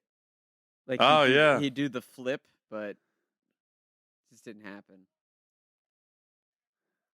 The Heavenly Bodies, though. Remember wrestlers' names. The Heavenly Bodies are just the Heavenly Bodies. Yeah. Right now, I neither one of them is distinguishable. Well, and I don't know which one's which. Which one's Eaton? Which one's Pritchard? Which one's Lane? Which one got kicked out? Yeah. Like, one of them got kicked out at the beginning of the match. I think it's Eaton and Pritchard that we're getting. I think Lane was the third that left. Okay. Yeah, Pritchard's in the ring. Shivani just gave it to us. All right. He's got his PhD of disaster. Ooh, a sweet swinging neck breaker. Maybe I was wrong. Maybe this is Stan Lane. Maybe it's Pritchard and Lane and not Eaton. Yeah. I miss wrestling like this, where they're not doing anything like overly complicated. It's like the classic Royal Rumble on SNES or Genesis, where like everybody gets a body slam, everybody can do a suplex, everybody can do a hip toss. Like, I don't mind that, and because like, yeah, you see some of the same moves over and over, but I kind of wish modern wrestling would get back to that, where it's okay to see multiple hip tosses in a night. Right. Like, I think I'd rather see that than multiple, like, no, not hating on the super kick, but like, I'd rather see multiple hip tosses and arm drags versus second rope dives and super kicks. Yeah. Like, yeah, it's true, because modern wrestling, it's still a lot of the same kind of formula, but the moves have changed, and that also adjusts the styling. Like, everything's about spots, everything's about that higher energy, and both wrestlers have to get full opportunities. Yeah. But I agree with you. Like, I would like to see a little bit of that old school come back. You know, I don't know if I want to go full tilt, 20 minutes of chin locks and arm bars. But yeah, some of those more fundamental wrestling moves that we grew up with watching. Yeah. Like, I just don't see anything wrong with it. Like atomic drops, like simple stuff, Right. Like, I say simple stuff. I'm sure pulling off an atomic drop that doesn't hurt somebody is not exactly easy, but like, it just seems, I don't know, more wrestling than some of the stuff we get now. There's definitely a difference. And meanwhile, while we're talking about this, we do have to call out Heavenly Bodies doing some good corner work. Ricky Morton went for that sunset flip pin, but the ref was distracted. Now we've got a huge sunset pin power bomb there. Yeah. The double team suplex that they pulled off a little bit ago was pretty awesome. Where like they had Ricky Morton up in a suplex position, made the tag, put Ricky Morton up in a suplex position, and then the other member that just got tagged in came in and did a little springboard off the ropes to help push the suplex over. Right. It was clean. It's like another Ricky Morton another was trying to power fight slam back there again, but just Yeah. can't get over the hump. Can't. He got power slammed down. Back in the day when everybody got to do a power slam. No, unless you're Randy Orton, you don't get to do a power slam anymore. That's true. Finally turned the tide, though. He comes back. They were going for another tag team move on him, and Orton grabs him with a double DDT. He's going to get the hot tag. Oh, he got the hot tag, but the camera work was sloppy. He didn't get to see it. Gibson's in, cleaning house. Let's do this. Big back body drop, right hands all over the place. Even Nick Patrick was sweating. It's fake Nick Patrick. Oh. Right? No, I think this is real Nick Patrick. He doesn't have the mustache yet. This is fake. No, this is fake Nick Patrick. Real one was on the side. He helped break up and kick out Lane. Maybe. I don't think I agree. We'll see. It's been tough, but I don't think Nick Patrick's got the mustache yet here. I think this is him. We will have to do some more searching later. Yeah, we're going to have to see. Solve the mysteries. Oh, Jim Cornette taking a big flip over the top rope. That's 2 big bumps that Cornette has taken. Yeah. Oh, he gets out of the way, hits the top of the turnbuckles to get out of the way of the Bulldog. Oh, man. Heavenly Body's got the pin right now, but the ref is distracted. Oh, took too long to get the pin going, so Gibson kicks out. Cornette was always a very active manager. Like, there was very rarely a time where Cornette was at ringside and he wasn't super involved in the match like this. Yeah, that's true. That's true. And this chaos in the ring right now because all 4 members were in there at one point, and then Cornette got involved. Oh no! Oh, is the 3rd Heavenly Body back? Yeah, I think that's Eaton. Yeah, but there was like 3 or 4 missed pins there. Oh, now we've got more pinning attempts. Oh, what? Another weird finish there. Gibson just falls on I don't know who Pritchard over there, one of the Heavenly Bodies. After all that chaos, and then Nick Patrick turns around and manages to give him the pin. Oh, but now the Heavenly Bodies are gonna. Oh, they're feuding amongst themselves. Could be the end. It's hard to tell. They are not happy. It just chaos right there at the end of the tag match. Oh, I see there. Yeah, okay.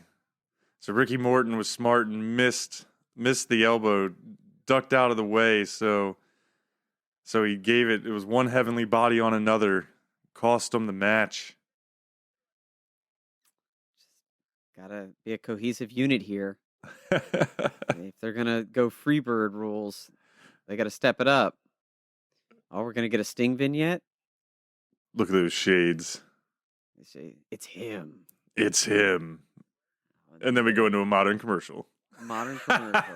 That is a bummer, man. Like, I guess if you're going to give us the commercials here, like, at least come back and finish the vignette. Right. It's frustrating that they're taking the vignette away from you because, like, that's part of the entertainment of the old pay-per-view. Yeah, it'd be different if it was solely just where there were, in-event commercials for products. Like, if that's all it was, then okay. Still like to see the old stuff just because it's fun and nostalgic, but okay. But yeah, losing the vignettes is a problem. They need to correct that. Something. Unless the vignettes really are only like 3 seconds and then they cut away. I don't believe it because we lost the big Van Vader vignette earlier, which definitely hadn't really gotten going yet before it swapped over to Miller Lite or whatever it was. Yeah, that's true. That's fair. All right. Back in the arena. We got a young kid there behind Shivani with the Sting face paint. Looking pretty good. Actually, kind of looks like Jim Ross if you made like Jim Ross into a child form. That is actually pretty good. That is true. That is 7-year-old Jim Ross. Yeah, that's totally what that kid looks like to me. The sweet shades. Look at those. Every male in the audience is just rocking the shades and the beard. What a great time. What a great time. Shivani and Ventura giving us a preview of matches to come. Yeah, we're about the halfway point here, I think, on the card. Oh, and our first title match. There it is. U.S. heavyweight title, I believe. The Natural Dustin Rhodes is the current champ. Nice. From this, Max Payne coming in at 341, and he's from the state of Euphoria. Euphoria, yeah. That is, I got to give it to him. That's almost as good as Parts Unknown. Right? Damage Inc. Damage Inc. What a unique coat he has on. I don't remember Max Payne very much. He must not have stuck around very long into the mid-90s, at least not with WCW or as this character. But I do not really remember this guy too much. No, I can't say I do either. But also that maybe he went on tour to be a rhythm guitarist for that band Firehouse. It could be. If you remember them. Dude, Dustin Rhodes' jacket. Yeah, that's fin. He was wearing that earlier with like just the bright yellow on top and Cactus. almost looks like it's bleeding down. Yeah, the cactus. Yeah, so much cactus sequence. He's looking pretty good. Looking pretty jacked. It's like a Neil Diamond jacket. Oh, he's gone full on Hogan trunks though. That's true. Yeah, the yellow and the red here. Yeah, the yellow and the red. Cowboy boots though. It's wild to think, though, to sit here and watch this with him from 93, and then, of course, the Gold Dust years, and then even just last week and this week on Dynamite. I mean, just still got it, still doing it. Yep. Cruising. I mean, DDP Yoga, man. Saved his life. Revitalized his career.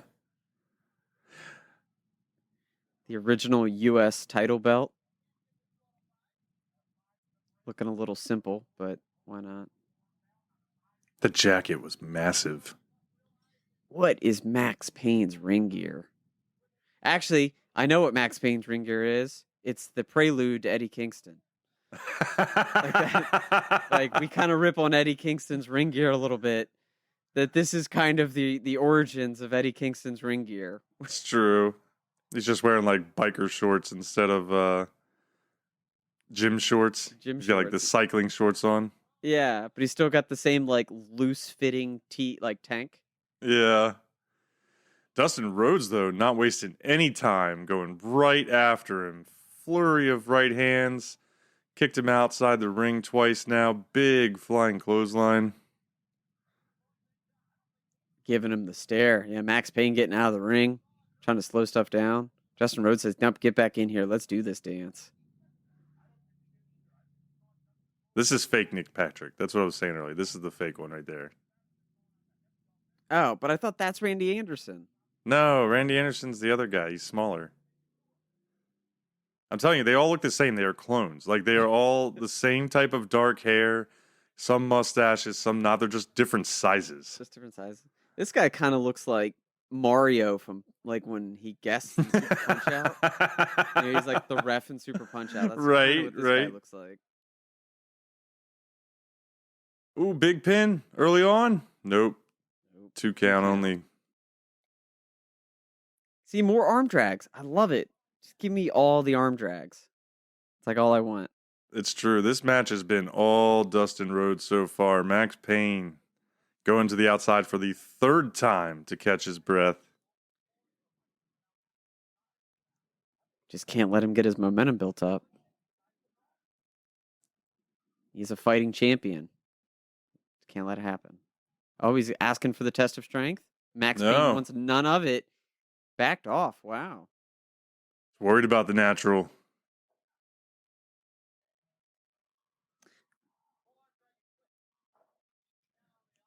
Oh, a little full arm dragon twist, as Shivani gave it to us. Right. Has Max Payne even done an offensive move yet? No. Not really. He's kind of come in, gotten his butt kicked, and then just rolled out to slow things down, and then rinse and repeat. Yeah, yeah. Everybody in the crowd is looking towards the entrance. Can you see this? Oh, that's true. Yeah. Why is it? Yeah, I'm like trying to look up at the crowd because there's still that row dead center that's completely empty. Yeah. Need the event coordinator to get involved and be like, look, I'll upgrade your seats because we can't allow this camera side crowd to be empty. What is that about? Right. Oh, Max Payne finally turned the tide here. It really slowed down there with some exaggerated arm bars. Nope, but Dustin's going to come right back. Ooh, with a really ugly, what was that? Like a twisting arm drag attempt? Yeah, it kind of looked like he was just doing a hop over arm drag, but Max Payne Yeah. didn't. I'm going to put that one on Max Payne because it didn't look like he read where he was going and was late to throw his weight. Yeah.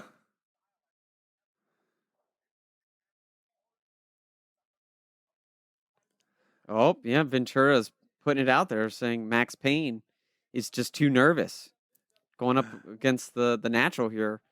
But with the belt on the line, he's not ready. And he's It's nervous. true. He's throwing him off his game. He's more focused on those guitar solos than he was his wrestling match. Right? He's thinking about his future career.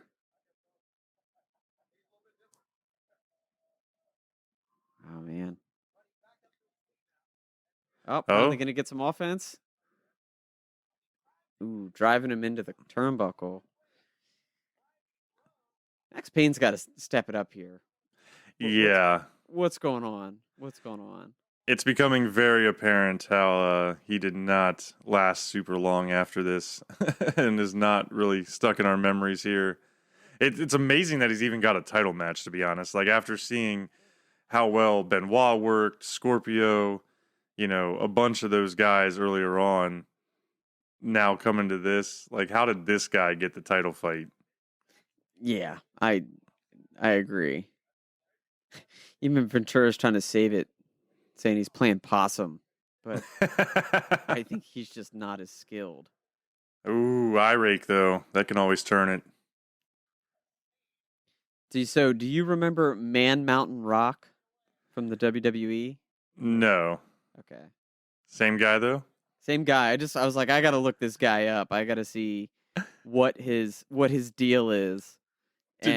Man Mountain Rock. Yeah, did you just say that? Man Mountain Rock. That's what he went by. His ring name in WWE was Man Mountain Rock. That might be the worst wrestling name I have ever heard in my life. Yeah. So, looking at his stats, in his career as a wrestler, he went by 10 different names. Wow. Beater, Blacksmith, Buffalo Peterson, Heavy Metal Buffalo, Lucifer Payne, Max Mountain Rock, Maximum Pain, Max Payne with a YNE, and then Max Payne with 2 X's and a YNE. Oh my gosh. Like, how did this man get this many chances? It says he retired in 2003, wrestled from 87 to 2003, so Wow. 16-year vet. Why not? I would never believe that.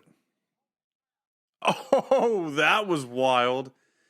He goes for the throw him into the corner, the whip into the corner, but instead holds on, pulls Dustin Rhodes, who was like 6'4", straight up into the air and then right back down onto the mat.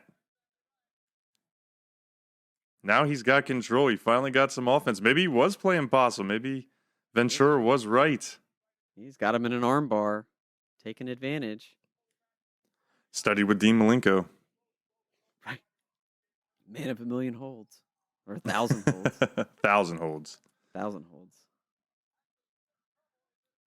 Watch out.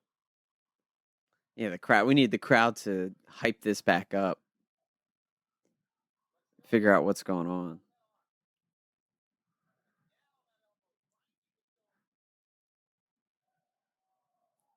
Yeah, this has been a little too slow. 2 big guys just not putting in good work. It's just awkward.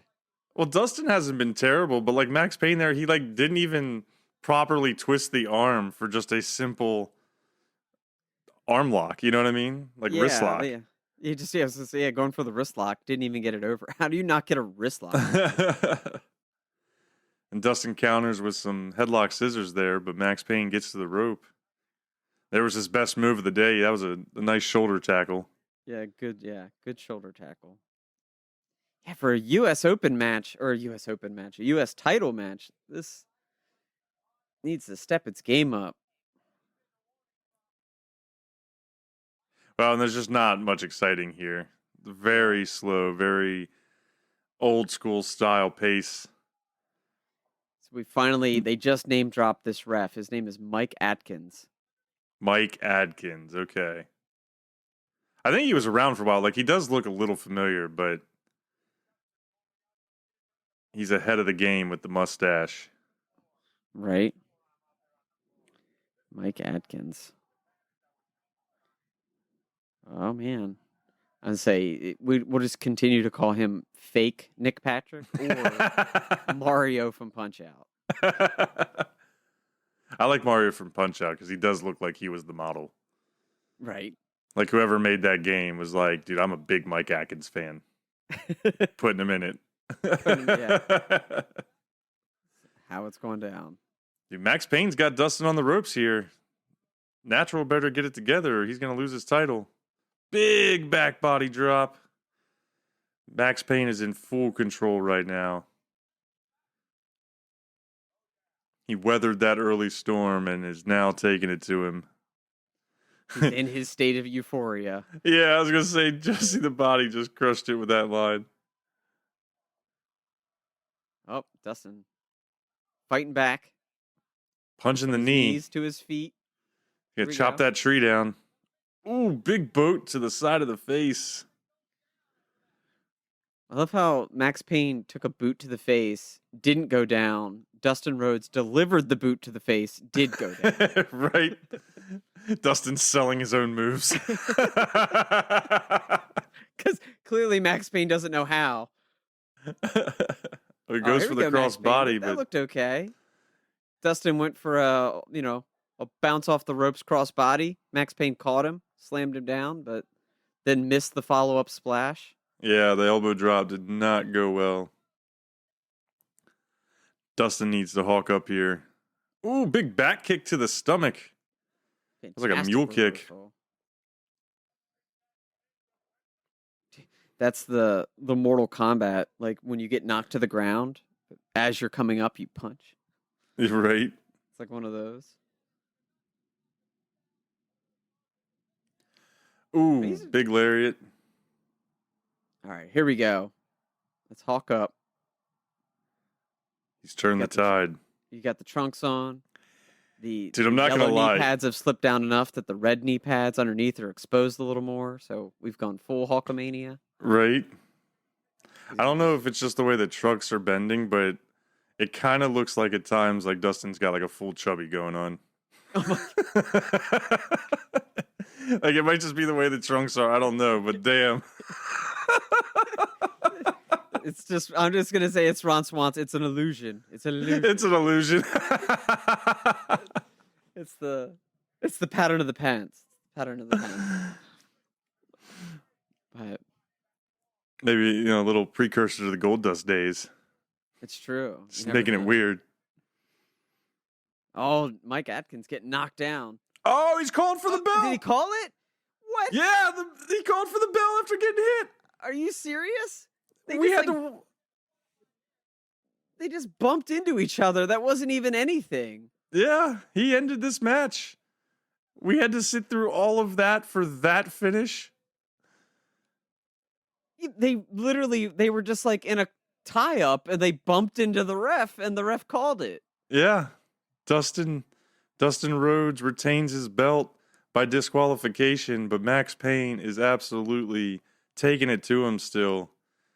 Not happy with that loss. Yeah, Mike Atkins, step your game up, because in that tag match, the ref literally got intertwined in a punch-off between Ricky Morton and Eaton. Right. And squirmed his way out and kept reffing. Mike Atkins takes one little hip bump. Hey, and calls the match. He's not dealing with any BS, man. You're not supposed to put your hands on the refs. They are just still fighting, though. Going at it out the ring, back in the ring. Huge drop kick from the Natural to kick Max Payne back out. We've got all the refs in here trying to stop this. All right, all the refs. All three. So, well, and we're just going to cut away to a vignette. All right. All these Sting vignettes are the same, too. Just the volleyball player, like sunglasses, right. And then he legitimately looks like he's straight out of like Super Spike volleyball on any end. It's true. I have to say, though, that was an awesome moment here because I got just enough of that vignette to watch. Vader was full flex just screaming, and then it popped up next second to a Microsoft Teams commercial. So it was almost, he was just like, yeah! And then it went into like business casual Microsoft Teams commercial. Oh man, yeah, that's a little strange. Oh, I've gotten a full on. Oh, it's a Fast and Furious. Okay, I was like, I got a movie trailer here, but it's for the Fast and Furious. All right, coming back off that vignette commercial combo. Once again, Eric Bischoff, Missy Hyatt, and Johnny B. Bad, they have been very active tonight. Right? They're getting a lot of time to Eric Bischoff, who's like not interviewing anybody. He's just kind of around. Like, which is an interesting role. One thing I did notice right before the vignette cut to the commercial, I saw Pat Patterson in the background of Vader. Really? So I wonder if later, if Pat Patterson is managing Vader. You sure it wasn't still just Harley Race? Oh my God. Why do I keep forgetting about Harley Race? Harley Race has been completely erased from my memory as a professional wrestler. It's so bad. Why am I... Oh, here comes the Nature Boy with his security team. Something big must have been going on in the storyline around this at the time. Right. Because they're making a huge deal about him even being there. Yeah, all his like security detail all have headsets on. But I love how it's not like the Secret Service, like little earpiece. It's the full on like McDonald's drive-through. Right, like, right. Headphones. It's a very 90s wired headphones. Like if you work at a call center, you're still using those. Right. It's true. So the sign in the background, Rick's here and he wants his belt. Oh man, maybe this is around the time. Well, 93, yeah, it would have been around the time that Rick was coming in and out of NWA, WCW, a brief stint in WWE, right. Like where he competed in the 93 Rumble, right? Yeah, I think so. 92 or 93, yeah. Yeah, so maybe. Well, this I don't was know. His return to Rumble, WCW. Yeah, like was it 1993? Was the Rumble always in January? Like, has it just always been a January pay-per-view? Yeah, because it leads into Mania, which is always in spring. So yeah, so it's possible that he competed in the 93 Royal Rumble and then a month later turned around and was back in WCW. Right, yeah, because this was February of 93. Right, yeah.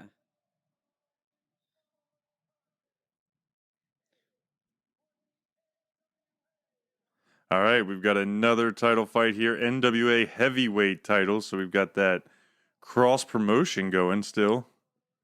Right. Not unlike what we see today with AEW.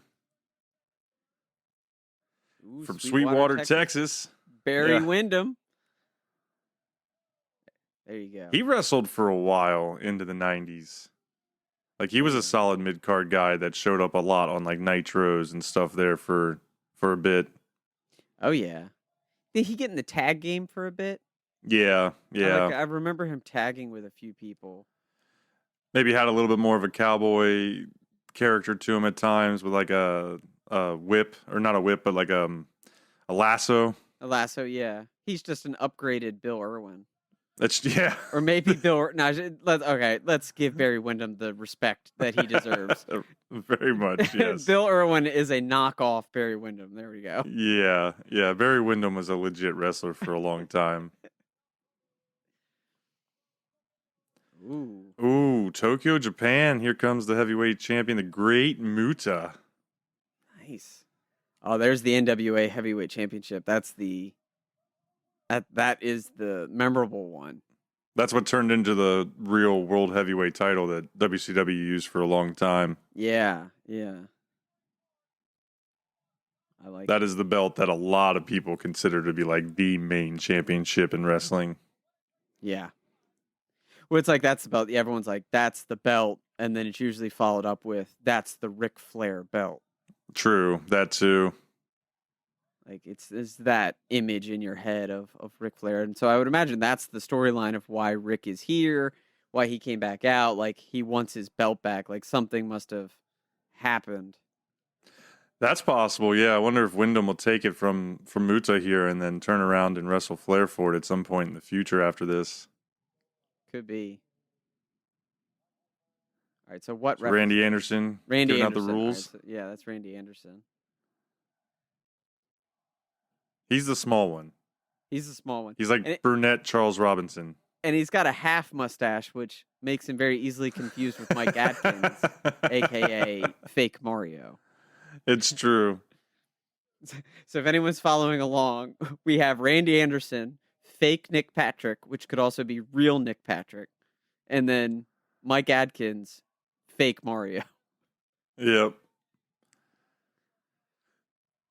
Barry Wyndham looks like all business here. Dude, who's the guy in the background that was standing behind Barry Wyndham? He was just as big, if not taller, than Barry Wyndham. Right? The Great Muta with some amazing face paint here. Yeah, he looks studly with the classic, mostly white, a little bit of red, giving it that, mysterious wrestler from the Far East. Right, The 90s always gave us, like, basically, if you copy the colors of Japan's flag, we'll turn you into a crazy villain. They're always just so, like, one trick with some of the guys back in that day.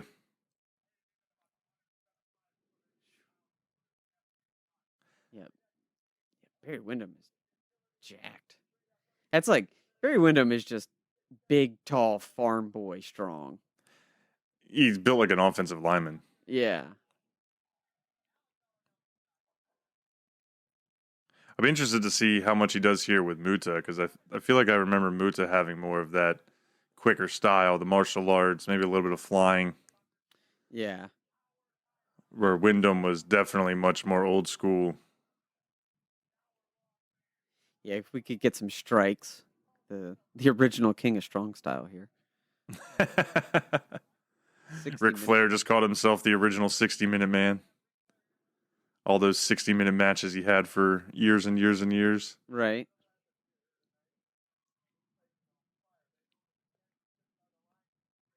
He's sending the Ric Flair, giving the love to the Asheville crowd. And that building them up a little bit. That middle row finally filled out. Like people were just late to the show. They didn't show up until the belts were on the line. That's all they care about. Yeah.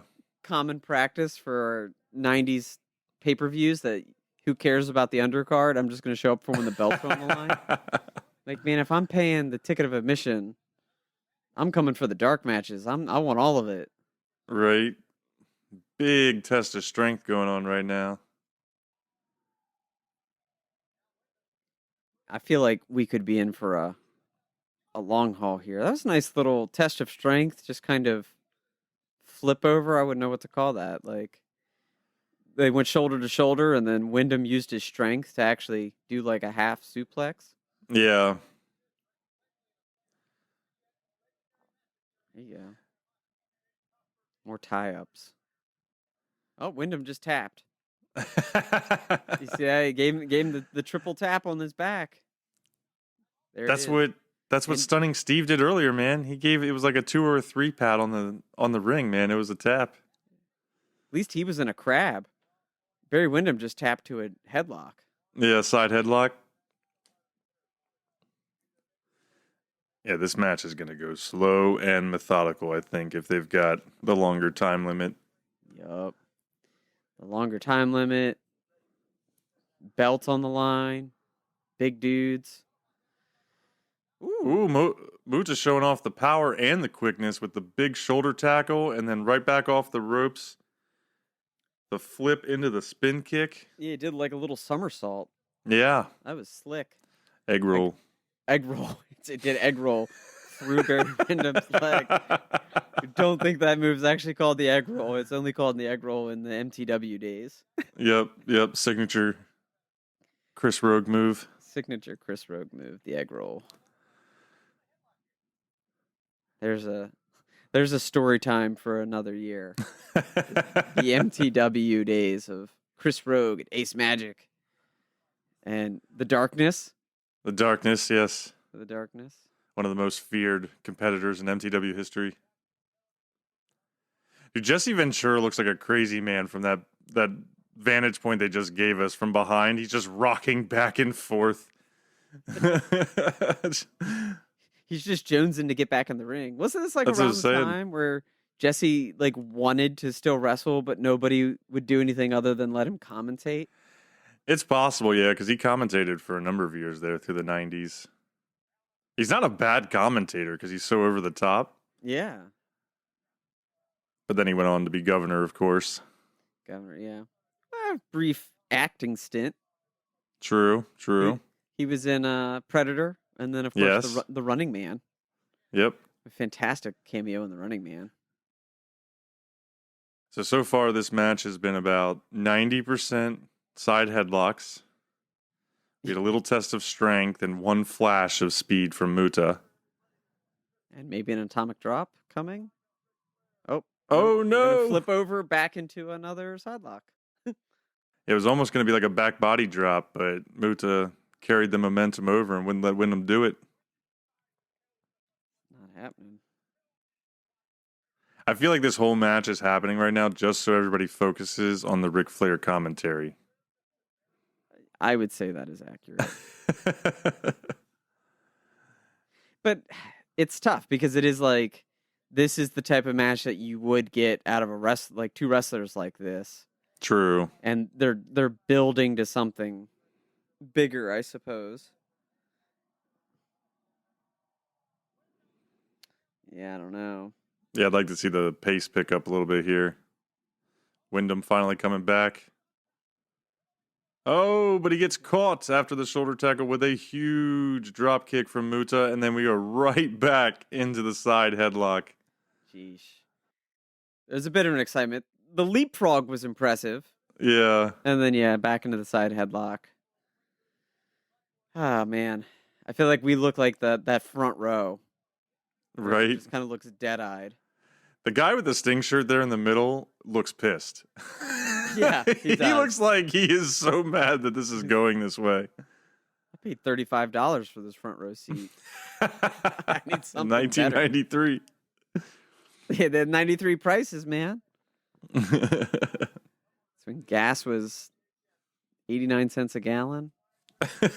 And front row tickets at SuperBrawl 3 were $35. Wyndham finally gets the big back body drop, of Muta has still not let go of this side headlock. He takes him right down, keeps it going. That is impressive.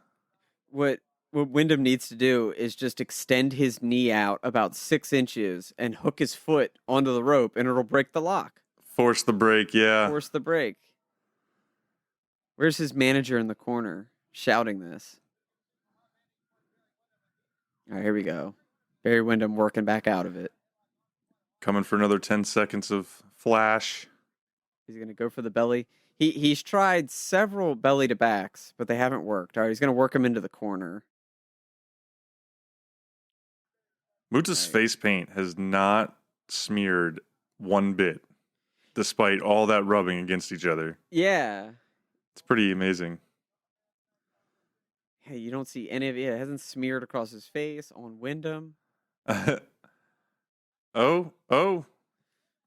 Countering the suplex. Man, and here we thought Muta was going to have to be the faster, but he just outpowered Wyndham on the suplex. He is working Wyndham right now. Wyndham has done very little in this match.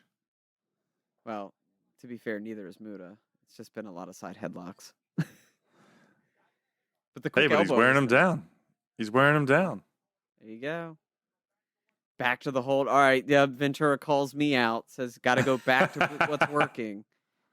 Classic wrestling. Fair enough there, Ventura. Fair enough. He's just draining that energy down.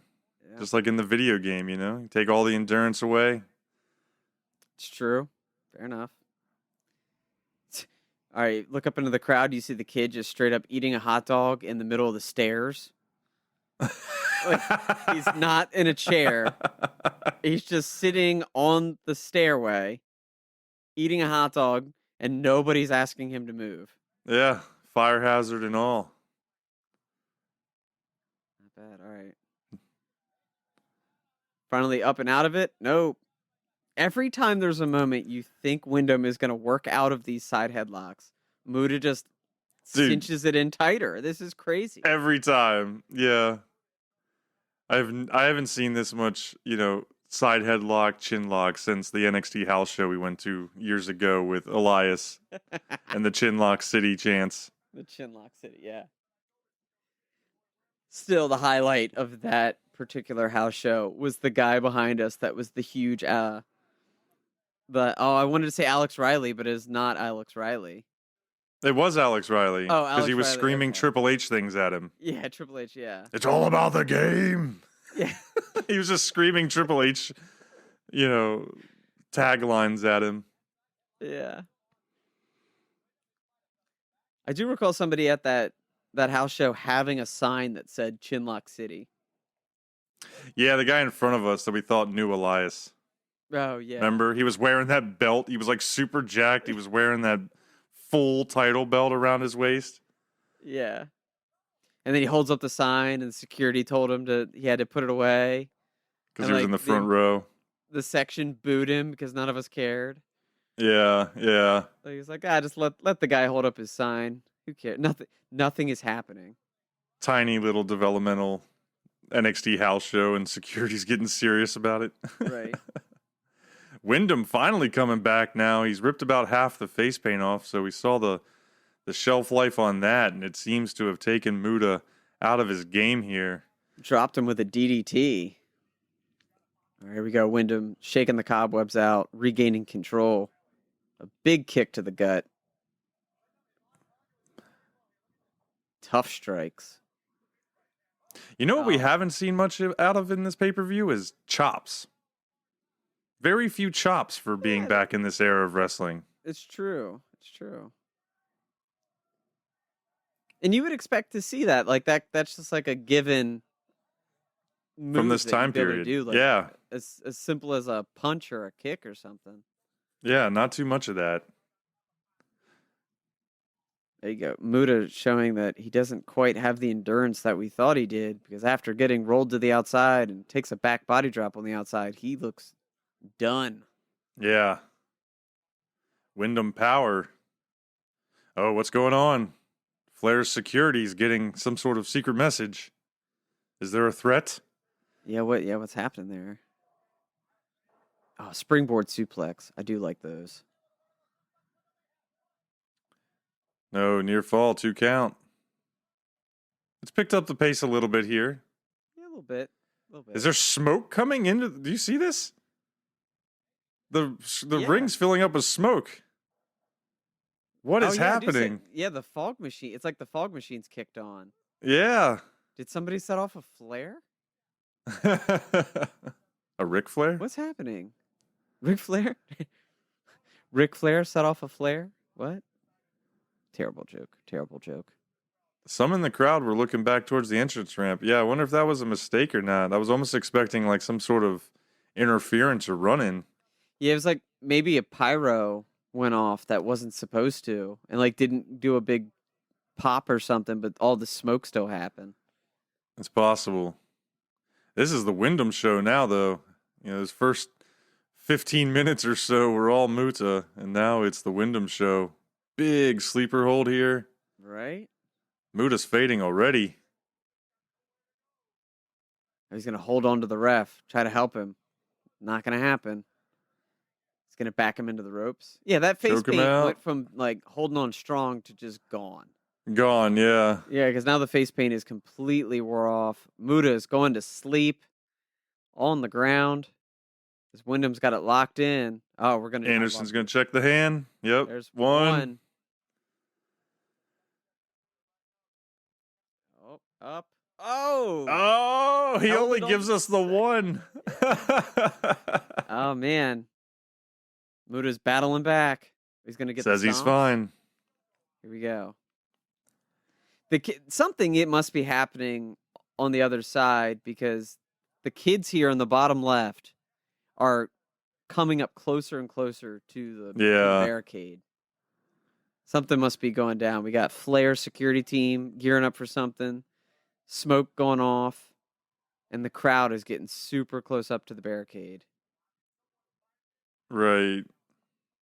Wyndham, wily veteran, using the ropes here while Randy Anderson is not paying attention to get more pressure on the chokehold. Not too bad. Although then now makes me question who's supposed to be the good guy and who's supposed to be the bad guy. True. Because I thought Wyndham was getting cheered. So it's like, okay, he's the good guy here, going to win the belt back and then challenge Flair. Well, but you got to remember, though, Wyndham, All-American, Muta coming over from Japan, old school wrestling, oftentimes, you get those country versus country, and the crowds in the 90s always got behind the American. That's true. It's what we tried to get with Cody Rhodes versus Anthony Ogogo, but true. Ultimately, I realized this. I didn't think about it after that pay-per-view happened, but I kind of read something afterwards. They were like, there was zero payoff of country versus country. Like that didn't matter. That didn't factor into the end of that match at all. It was only about the promo. Yeah, it was the like the vignette promo beforehand. and the build and the vignette from Memorial Day, but nothing ever came of that double or nothing matchup. Yeah. All right, we've slowed back down even more. Ooh, big kick to the face. Yeah. Ugh. Wyndham's a little stiff. I feel like if he were to actually to connect with one of those, that would hurt. Yeah.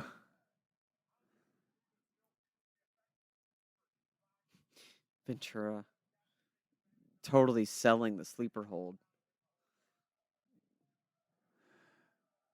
All right, there we go. Big suplex. Yeah, waistlock side slam, not bad. 2 count though. Yeah, Muta's face paint's gone. We're just seeing his face now. He's young. Right. Like now that his face paint's worn off, you kind of see him. He's a young guy. Oh. Almost threw him into Ric Flair. Ric's just looking at him like, don't touch me. Don't get your sweat all over me. This is a $10,000 suit. Dude. Oh, is he going to fall into him? No. I thought he was going to fall into Flair's lap there. The commentator's booth is so close to the ring. I mean, I guess it's like in the ring. It's basically, like you couldn't even stand on the apron without being right there on the commentator's booth. But I guess that's probably classic like boxing. Like boxing in the older era. So maybe that makes a little more sense. Right at ringside. Like instantly fact checked myself. All about that All integrity. right, Wyndham, we gotta pick up the pace here. Yeah, we're almost 20 minutes into this match, I think. And like nothing has happened other than here you're getting some chops.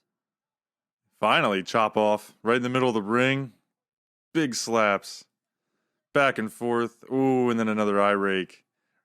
Randy Anderson's not happy about that. Yeah. Come on, Randy Anderson. Get on that. How are eye rakes legal?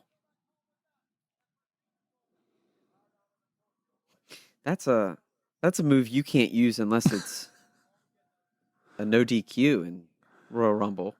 Oh my God. Just see the body just said that if Muta loses this match, he won't get sushi in Japan for a year. Oh my God. That's the most random thing he said all night. Wow. Reverse chin lock. Reverse chin lock. Not to be confused with the side headlock. Right. They've made a few references to cauliflower ear.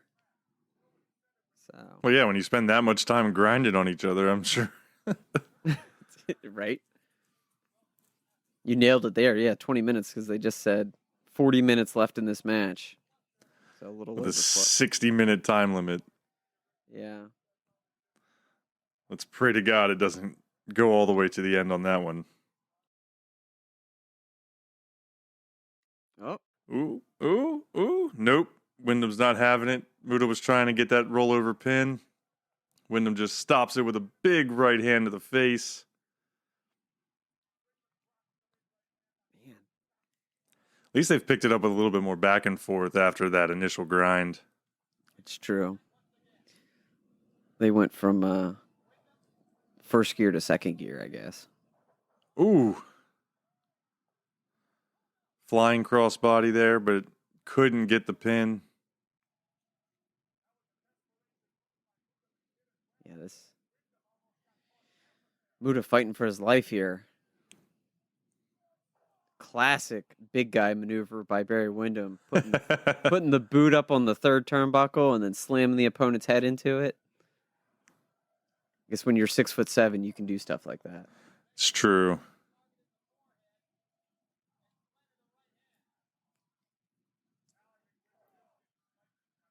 After 20 minutes, yeah, they gotta pick up the pace a little bit. Like even the crowd, Flair was trying to give it to him, say they were an electric crowd with a lot of energy, but That was generous. yeah, they have not shown it. Thought we were going to get a big pile driver there from Wyndham, but Muta counters it with a back body drop. Right. Wyndham popped right back up, though. No sell. Went right back to the attack.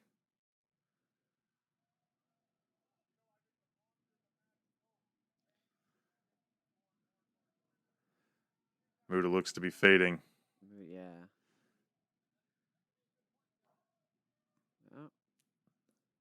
Oh, Muta's down. Just full on collapses. Tough leg drop on the back of the head. Yeah, right on the back of the neck. 2 count. Okay. We gotta pick up the pace here, Wyndham. He's eyeing him up. Is he gonna kick him? Ooh, stiff kick to the face. Yeah, I don't know if Wyndham has another gear. This might be about it, to be honest. Fair enough. Say Randy Anderson giving him the business. Oh, just when Barry Wyndham was going for a punch, but he no-sells it. He takes that complete side back kick to the chest and then doesn't sell it. Gets right back up. What is that about? Yeah, what? That should have turned the tide here for Muta, but Wyndham just keeps pressing forward. Taking him to the top rope now, setting him up for something big. Yeah, Muta looks gassed. He's tired. Dude, they both look so gassed already. Punch to the face. Oh, we're going for a superplex. They spent the first 10 minutes laying on the ground, and they both just look so gassed. Right, yeah, they're so tired. They're so tired. Oh, he's going for that superplex? Or middle turnbuckle. I don't think Barry Wyndham's going to go third rope. No chance. Muta fights back. Here we go. Top rope. Oh, and it's just like a single elbow. I was hoping for a crossbody there. Yeah, Wyndham me too. No-sells it again. Wyndham isn't selling anything. Oh, the springboard back elbow into the corner, though. That was solid. Wyndham's reeling from that. Hanging onto the ropes is the only thing keeping him standing. He's going to no-sell this. Look, he's going to punch him right in the face and take control.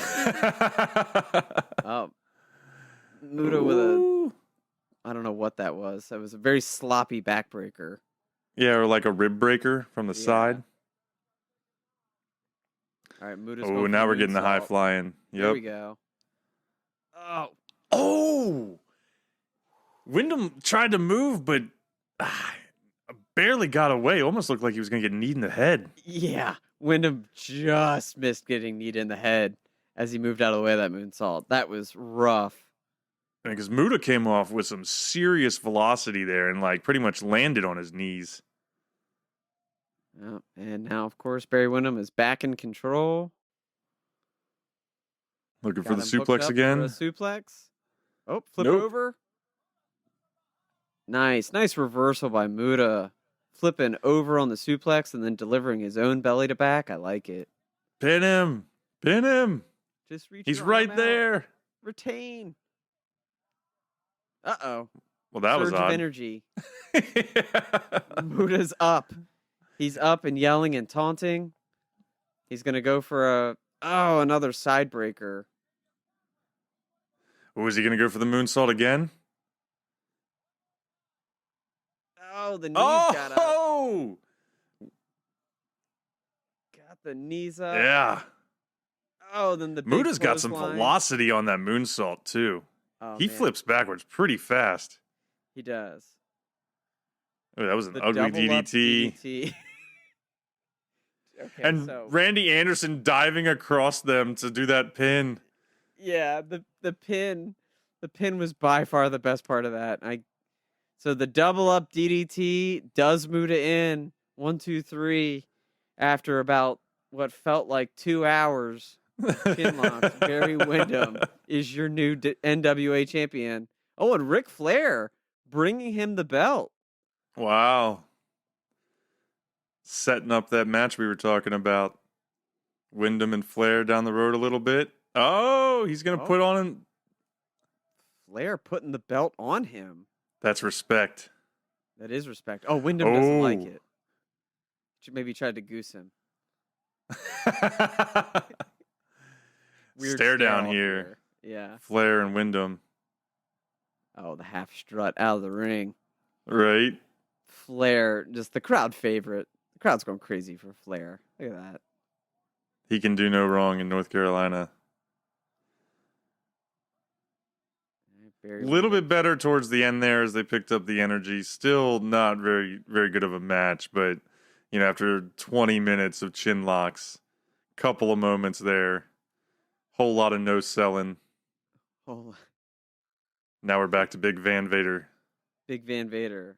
Oh yeah, Getting I the think strap. a strap match. Yeah, It's the main event coming up. The White Castle of Fear strap match. the White Castle of Fear. Is that really what it's called? Yeah, that's literally what they call it. Okay. The White Castle of Fear match, strap match. Why not? But not Before before we get a there- full Briars commercial. Well, and I got a Coors Light commercial. Oh, mixed in with a Peacock ad. What is with the beer and ice cream combo? I mean, they must know it's summertime. Right. Yeah. Well, my last half, this was only a 30-second one for me, so I guess it's not hateful. Put me right back in. All right. Peacock giving us the variety of ads here. But before we go into the finale, we're back with Bischoff and Missy. Johnny B. Bad here. Johnny B. Bad, it's taken him 2 hours, but he finally knows where the camera is. It's true. They're talking about how Van Vader weighs 450 pounds and has 200 pounds on Sting. Wow. It's pretty amazing. That is pretty amazing. Considering, like, yeah, Sting is a big dude, especially at this time. This time for the... So do we I need know to why understand. it's White Castle? Yeah, exactly what I'm trying to. It's the White Castle of Fear lights out leather strap match. That is a 90s gimmick if I've ever heard of one. But is it White Castle, like, does White Castle mean something, or is it, like, sponsored by White Castle? Because that would make it a lot better for me. Yeah, they didn't seem to clarify that.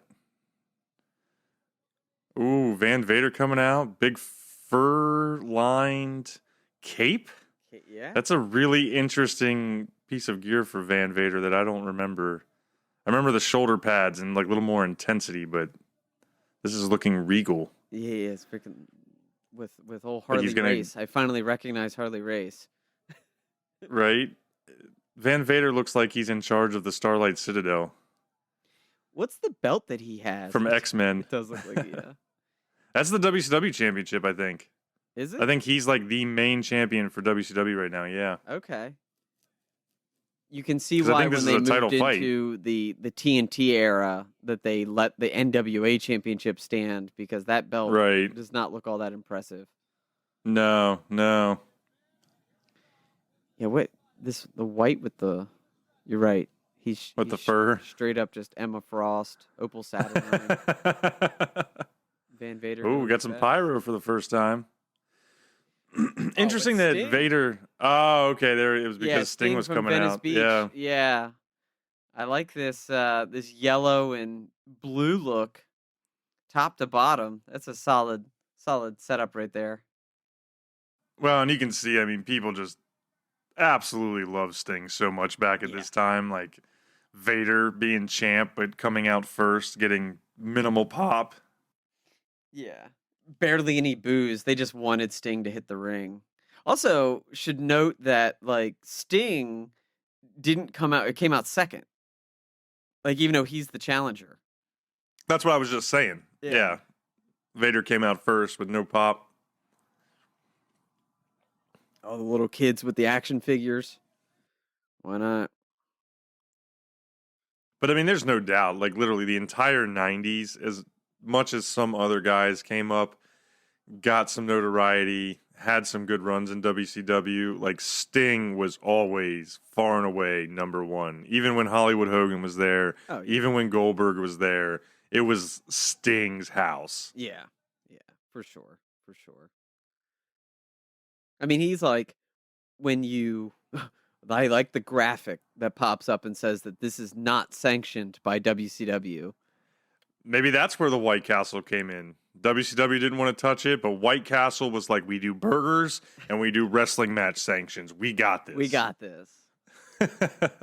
Enjoy this title Harley match Race. and have a slider. Why not? No, I would agree. Like when you like picture WCW, you picture Sting, whether it's this Sting with the old school blonde hair or the Crow look, like it's Sting. I think this is going to be a little intense. Oh yeah, strap matches. 1990s leather strap match. Yeah. They're talking about how the more wet and perspiration gets on the strap, the more of a weapon it becomes. Yeah, neither of them wearing shirts. So, I mean, they're going to take all of these. Oh, yeah. Eyeing each other up here. We're 5 seconds into this match, and they're already moving at a faster pace than we saw Wyndham and Muta do at any point, even towards their finish. Ooh, Vader showing his strength. Yep. They did a brief tug of war, and he just pulled Sting right over. Getting big time boos.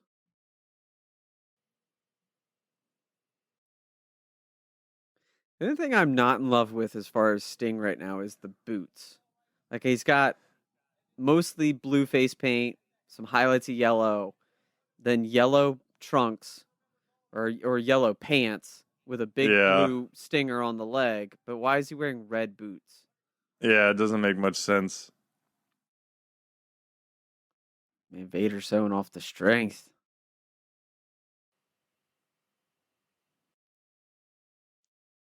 Vader on the flex, man. That dude is jacked. Here we go. Pulling him in close. He's going to get him. He's going to get his hands on Sting. Yeah, he's going to lock him up at the wrists.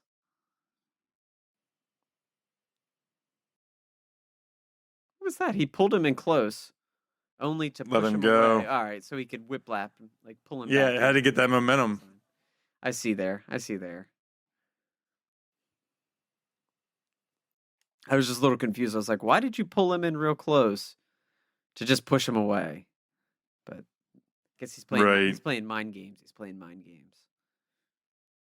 Well, in a match like this, they're always determined to be... Ooh, did he just elbow him in the nuts? Inside the thigh. That was like an elbow drop. Inside the thigh. Okay, Right inside the thigh. That looked rough for a man that big to be falling in the groin area that close. Yeah. Oh, I forgot. Sting looked like he just screamed, "You got me, buddy." Yeah. I forgot that the rules of a strap match, there's no pinfall. That you have to touch the ring posts. Oh, yeah, all 4 in a row. That's right, yep. Yeah. Yeah, we don't see these matches too often anymore, so I hadn't thought about that either. Big splash from Vader off the middle rope. Sting already looks like he has taken a beating. I mean, after getting an elbow to the jewels and then taking a splash, he could be down for it. Oh, he's going to worked his way back up. Oh, he made Vader punch himself in the nuts. He's going to do it again. Repeatedly using the strap to his advantage. He hooked him between the legs. Oh, and then a big running punch to the face. And another. Sting's getting it back. Oh, spinning back chops. The spinning lefts back and rights chop to his neck was fantastic. Dude, Vader went down early. He's on his back right now. Yeah. Watch out. Now we got Sting up. Oh, no, but he pulls him off the rope. Insecurity. Yeah, big, just flat-footed, jumps up, kicks him in the head. Going back up to the rope here. Flying clothesline.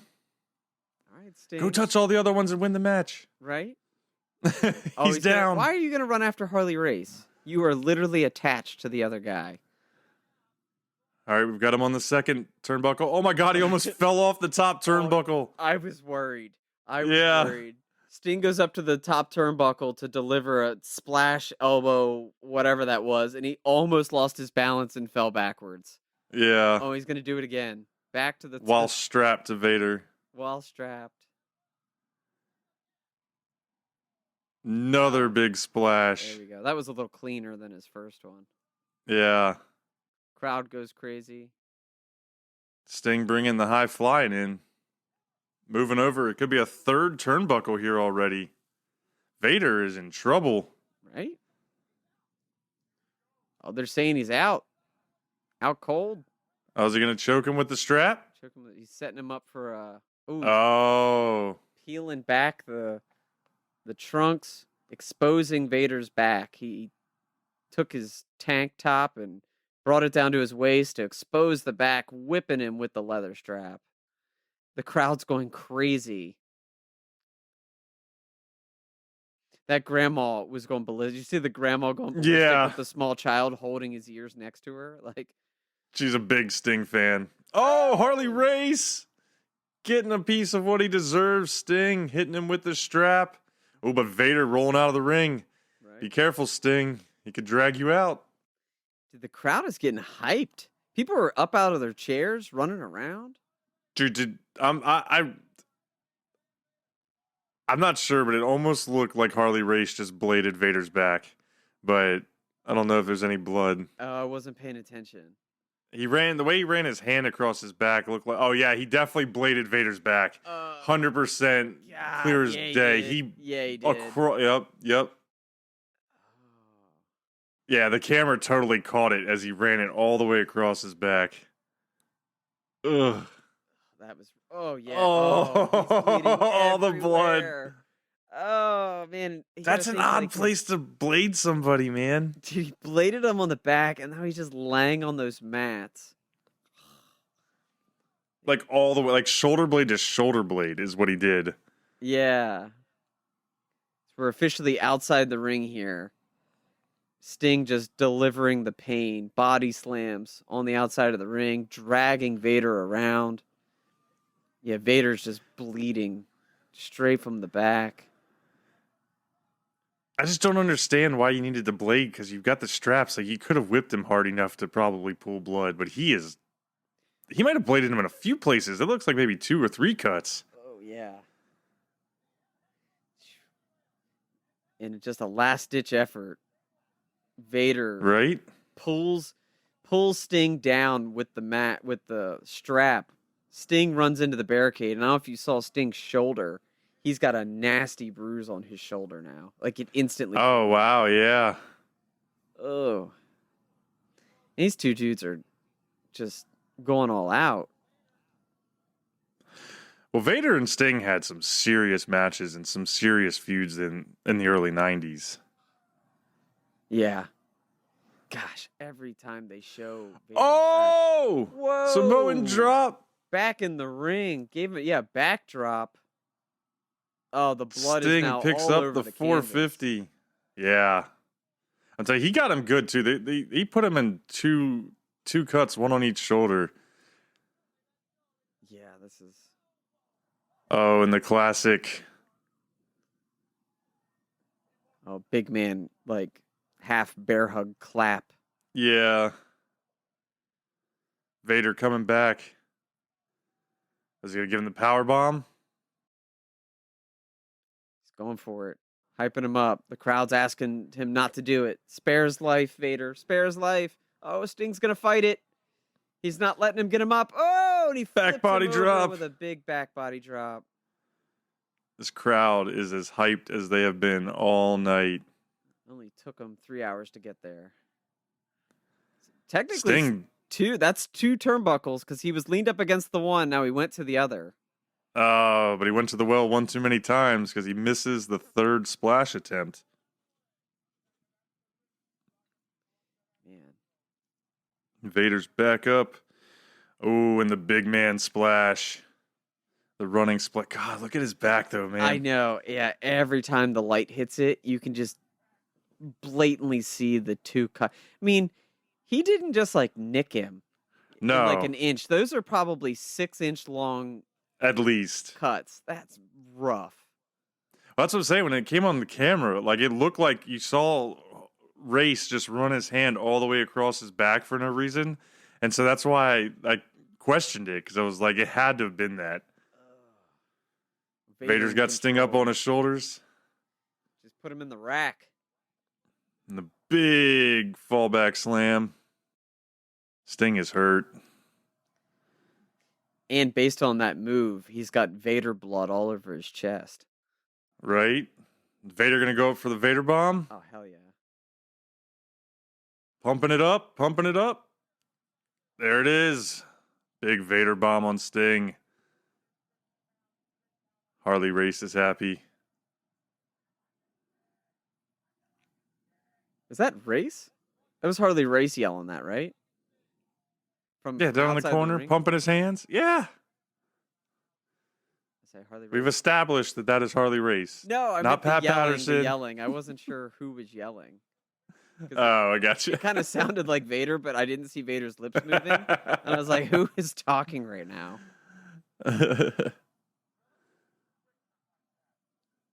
All right, Jesse the Body Ventura openly talking about how he whips his children. Yikes. Yikes. Corporal punishment. All right, Vader's going to go for... Oh, no, I thought maybe he's going to set him up for another Vader bomb on the other corner.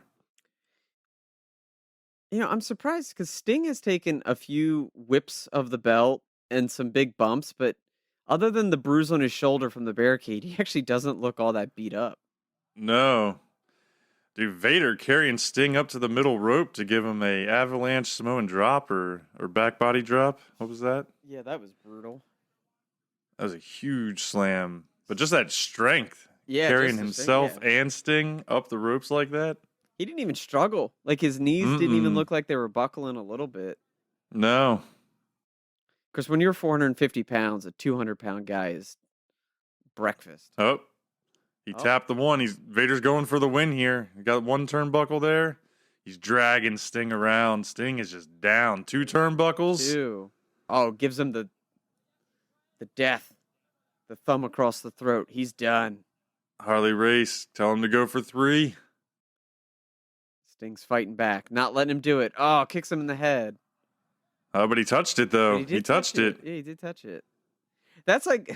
All right, we need a clarification on the rules. Do you have to slap it, or can you just, like, back into it?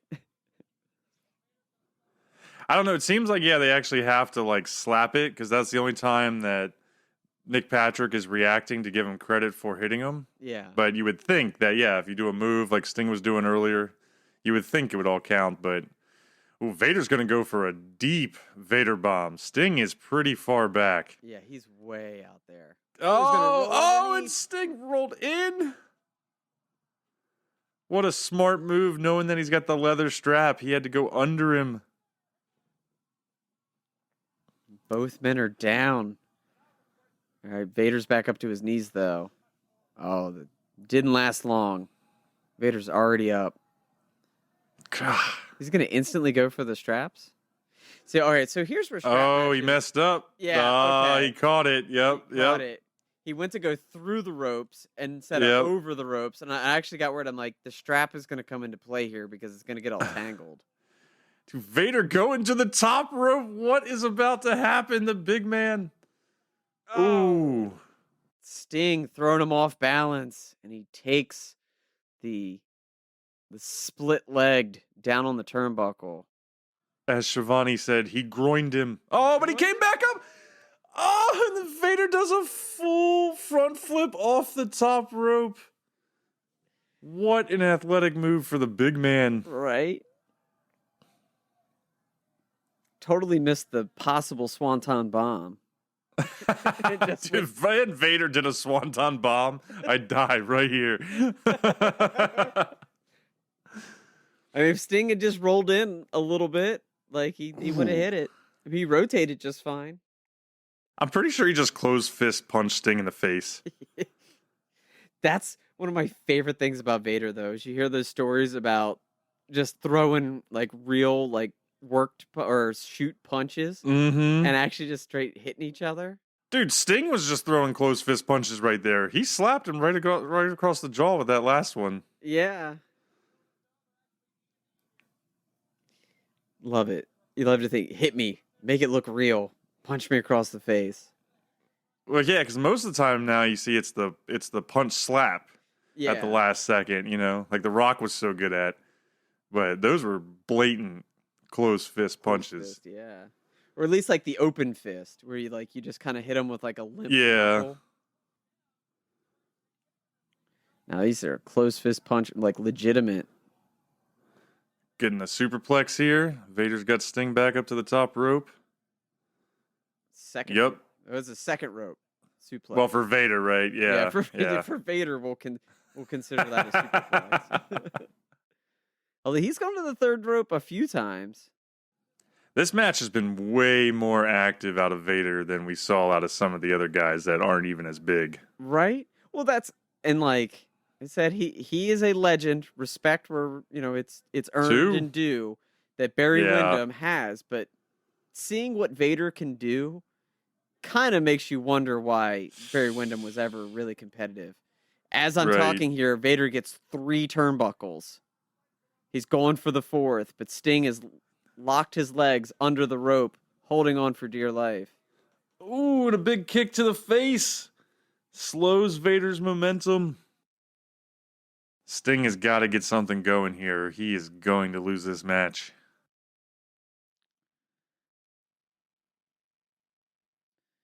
All right. Sting just holding on for dear life. Oh, is that just an eye poke?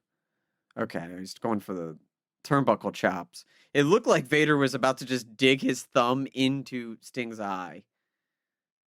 Dude, look at those punches. Yeah. He is hitting him. A couple of them were open hand there, but most of them were closed fist. Yeah. He was giving him a little bit of the European. Like the brush. The brush up. Yeah. But now Vader and Sting just punching each other. Forearm work. Yeah. I mean, those look like, they kind of look like they're hitting him in the side of the head. Like Vader just But even Sting so, in the like ear. with Vader, that still has to hurt, man. Like Sting has to be feeling some of those shots. Yeah.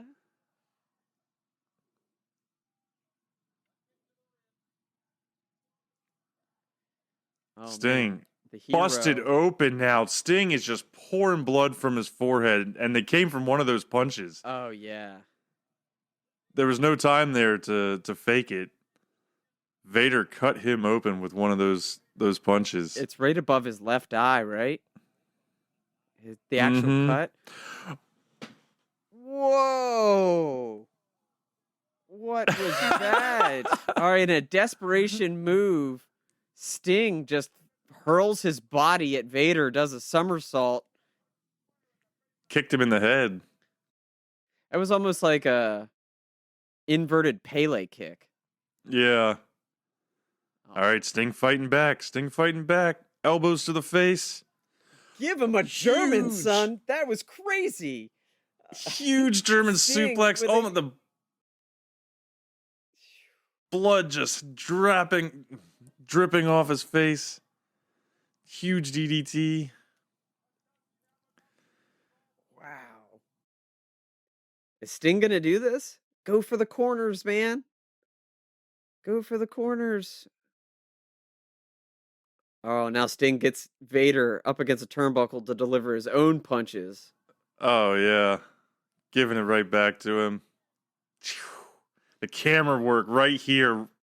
2 feet off their faces. Yeah. Right on the corner. Showing how hard this match is. How brutal. Sting delivering some stiff Dude. punches. I think. Oh, Vader's busted open. The side of his head is busted open. Sting just punched Vader into a bloody mess. Yeah. Those were real punches. There's no way. The side of his face, he's gonna rip his mask off, expose it. Yep. It is. All right, the mask is off. Vader's exposed. Sting gets him up in a rack. Look at this. Wow. What? Oh no. He kicked the ref. He kicked the ref.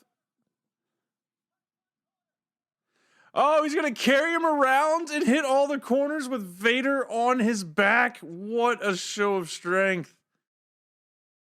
One-legged hook on Vader. He's got him hanging off his back. He's got 3 turnbuckles now. He's going for the 4th. Dude, the drama. The ref's in the drama. way, though. The Yeah, dead body Nick of the ref. Patrick. He's going to... he tripped He over got the it. ref. Sting got it He on the missed trip, it. but He missed it by an inch. well, it wouldn't matter either way because the ref didn't see it. Vader's bleeding. Sting's bleeding. This is an old school wrestling match right here, man. Yeah. This is why we're watching Super Brawl 3. Right here. This is epic.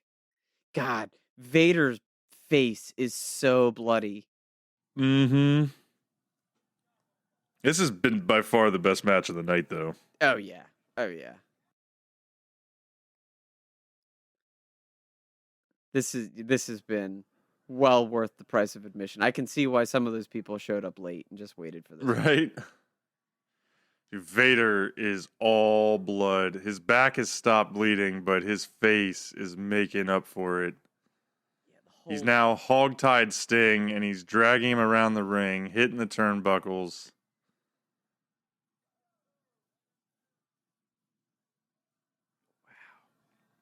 They still have yet to give us like a clear shot, but the whole left side of his face is just blood, and Oh, is Vader gonna win? Sting's hanging on for dear life. he's got 3 of the 4 turnbuckles. He's going for the 4th.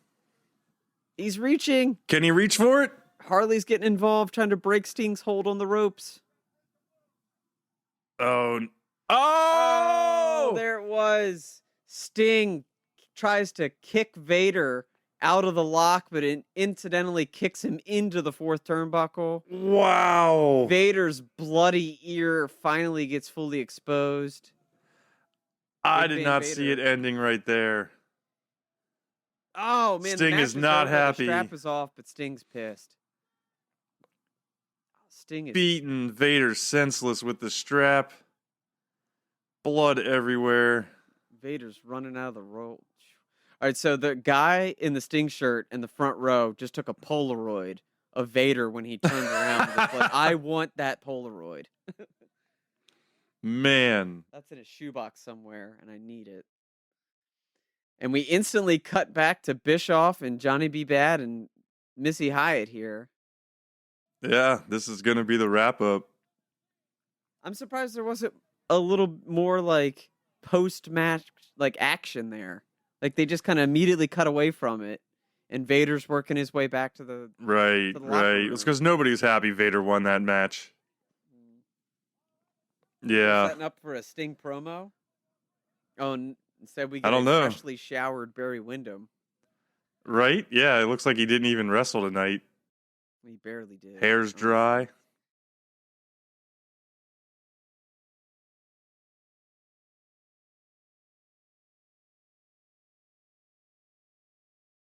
You got Barry Wyndham coming in delivering a promo. I guess he's on the prowl. Is he? Oh, he's going for belt collector status. Yeah, he wants more championships. Watch Nothing's out. safe, he says. Go do a strap match against Vader. See how you come out. Yeah, I want to see if Flair comes in and attacks him. You got to imagine they're gonna do something here. How strange though that WCW Nope. pay-per-view ends with the WCW Championship on the line, but they end the show by hyping the NWA Championship. It's true. It's true. And all this commentator talk. It's Right. like we're back to the beginning of the show, but it's just ended. I thought maybe You don't they know were when to go home, WCW. Right? I thought they were setting up for maybe an in-ring interview with Sting about feeling cheated or something like that, but yeah, I don't know what's going on here. We're just got commentary by Shivani and Ventura. So many random signs here at the end. They are signing off. Thank you, Asheville. And thank you to all of the GeeK KetchUp fans that hung out with us here. Hopefully this was something different, something fun. Obviously a little zany at times watching old school wrestling, but hit us up on social media and let us know what you thought. And if you have suggestions for maybe some other retro pay-per-views that we should do, stay saucy, you nerds. Thanks for listening. If you enjoyed this chapter, be sure to hit the subscribe button to get new chapters of GeeK KetchUp every 2 weeks on Apple Podcasts, Spotify, CastBox, or wherever you listen to your podcast. Be sure to follow the show on social media, and you can find us on Facebook and YouTube at GeeK KetchUp Podcast, or on Twitter and Instagram at GeeK KetchUp Pod. Links to all these accounts are in the show notes below and on our website, GeeKKetchUpPodcast.com. Stay saucy, you nerds.